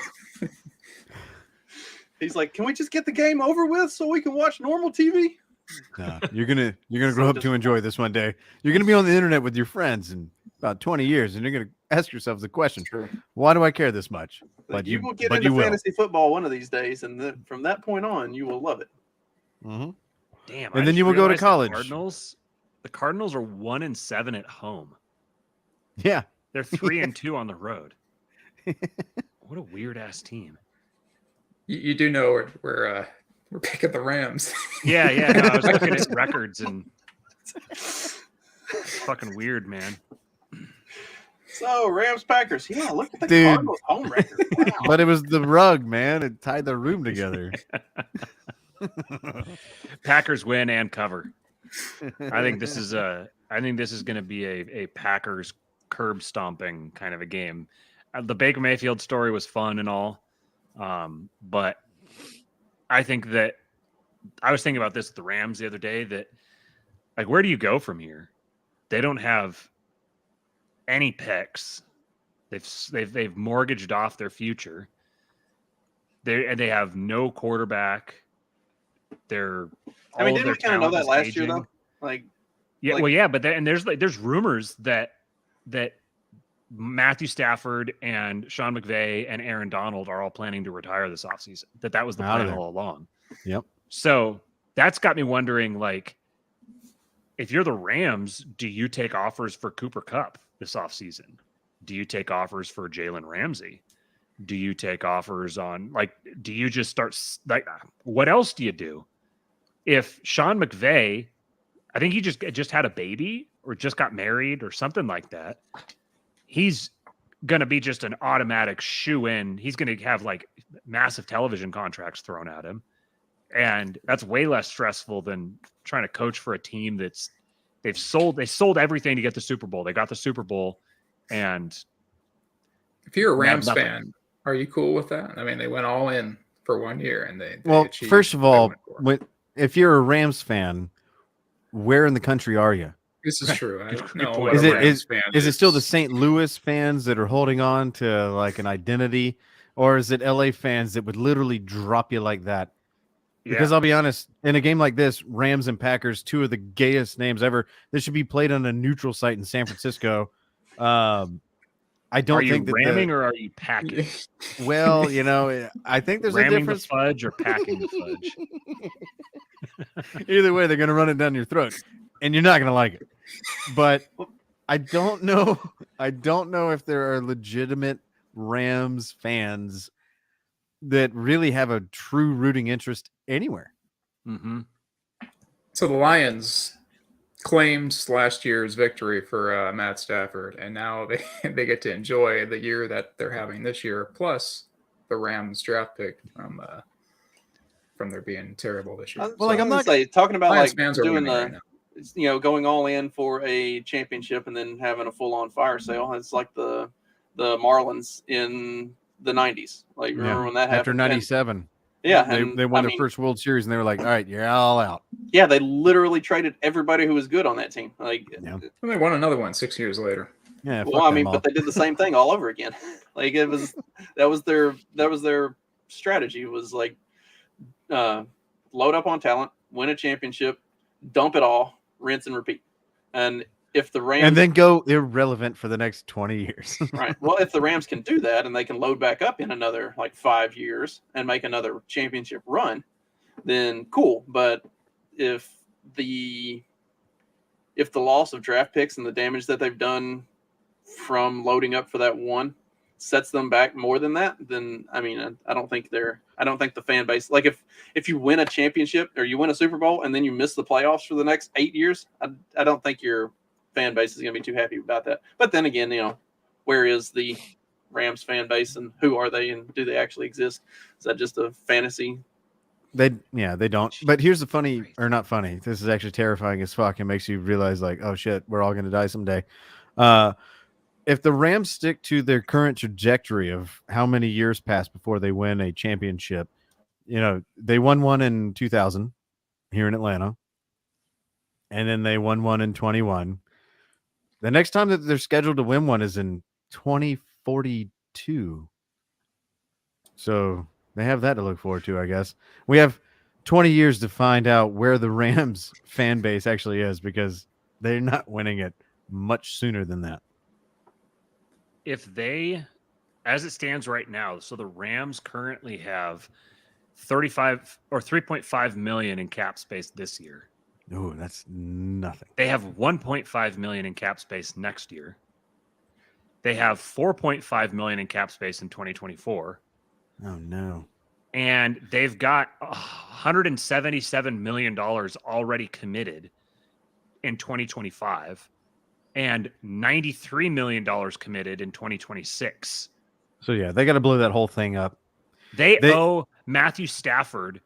Yep. Matthew Stafford has a cap hit of $49.5 million in 2026.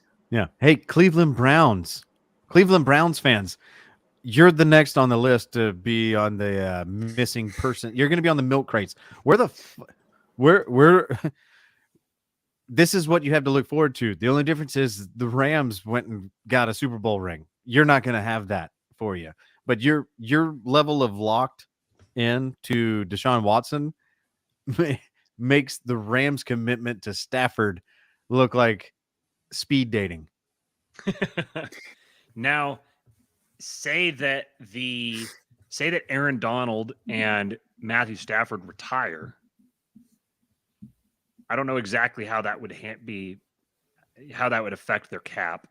As it stands right now, if you traded them post June 1, you would take a combined $31 million dead money hit, but you would save $15 million against the cap.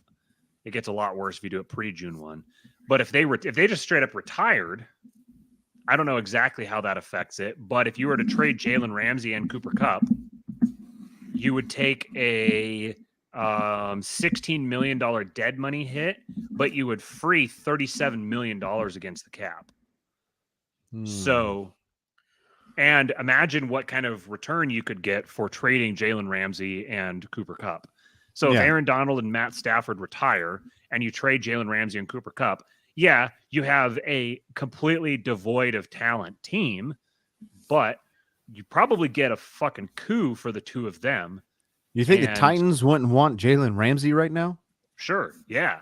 And like, who would not pay out the ass for Cooper Kupp? There's someone out there that would. What are the draft picks here? I mean, I hope the Falcons would. Eagles. We don't have Calvin Ridley anymore. Sure would be nice to have a Cooper Kupp to throw to. I don't think Drake London is ever going to be a Julio, or he might be a slightly better Russell Gage. We allegedly have the best tight end of all time only because of where we drafted him, even though we don't throw it to him. Yeah, if we could get Cooper Kupp to come to Atlanta and Lamar Jackson to come, I'm good. I'm good. Look, if Well, we're staying I will on have the faith course, in NFL if again. we're staying on course with awkward gay jokes, then you know it's the Packers pulling out the ass for Cooper Cup. Well, yeah. And you know that it's the Packers the Packers just sound like they've been there before. The Rams feel kind of wild and It's just like a one-time thing, and they're like, I Just don't know how I like- feel about this. Yeah. How about just this? like they're lucky if they get you, and but if they get you, they really do. But a Packard sounds like somebody who really kind of has a game plan, and Just you don't want to be on the repetitive, receiving yeah. end. Here's one So- for you. How And about that's this? why I'm choosing the Packers. How about the Bears? We were talking about Justin Fields needing. Oh, I thought we were on the needing a gay weapon. names. Sorry.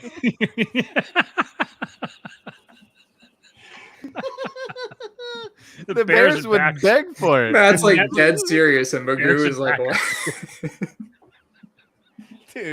Dude, the Bears would be the power bottoms of the year, unquestioned. Like, just move to the front of the line. I mean, the Commanders sounds like some BDS. Well, that's shit true. all on its own. That's true. That's true. And even if you call them the Skins or the Commanders, I mean, they're in. They're in on anything. Justin, They're you're like, fuck responsible for ending this tonight. Then so. you've got Cut it whenever. Tennessee. Tennessee, they're all about tighten up, right? it. Oh my God. How Ooh, about the- just how don't. about the Bills. Ooh, what about that? How about the Bills? I do me. Stephon Just don't Diggs, let the Cooper Kupp. Buccaneers Yeah, anywhere that in was that Like area. Buffalo Bill. Diggs and Diggs and Cup. They never really have to would. run the ball again. It's only one Diggs in one cup, though. Fuck, man.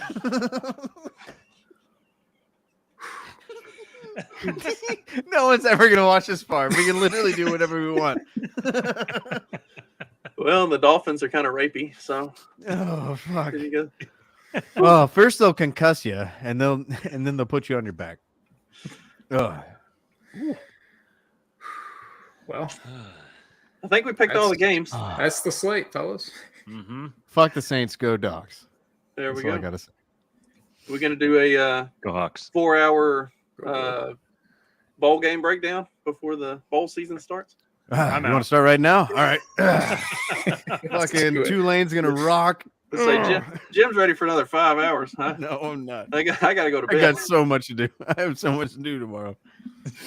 Justin, these motherfuckers never stop talking. He's on NyQuil, just like, dude. This Oh, I'm feeling Michigan good. came back. I didn't even notice that. Yeah, he came back. He was like, "You guys are still here." I was He's like, I finished my 4-hour shift at work. Yeah, Yeah. we're still going. "Oh, well, we'll Uh, come back next week and do it again. Hopefully, Mark won't ban any of our loyal bad. followers. I next time. apologize again to random user 928405531. You gotta look out for sexy girls XYZ than some Yeah. other Russian bullshit. I just Otherwise, saw they're numbers and probably I just trying to make a immediately- trade. They're just trying to trade it. They're probably trying to trade us some weapons. Just saying. So, again, What? another podcast. Uh huh. All right, See you guys. later.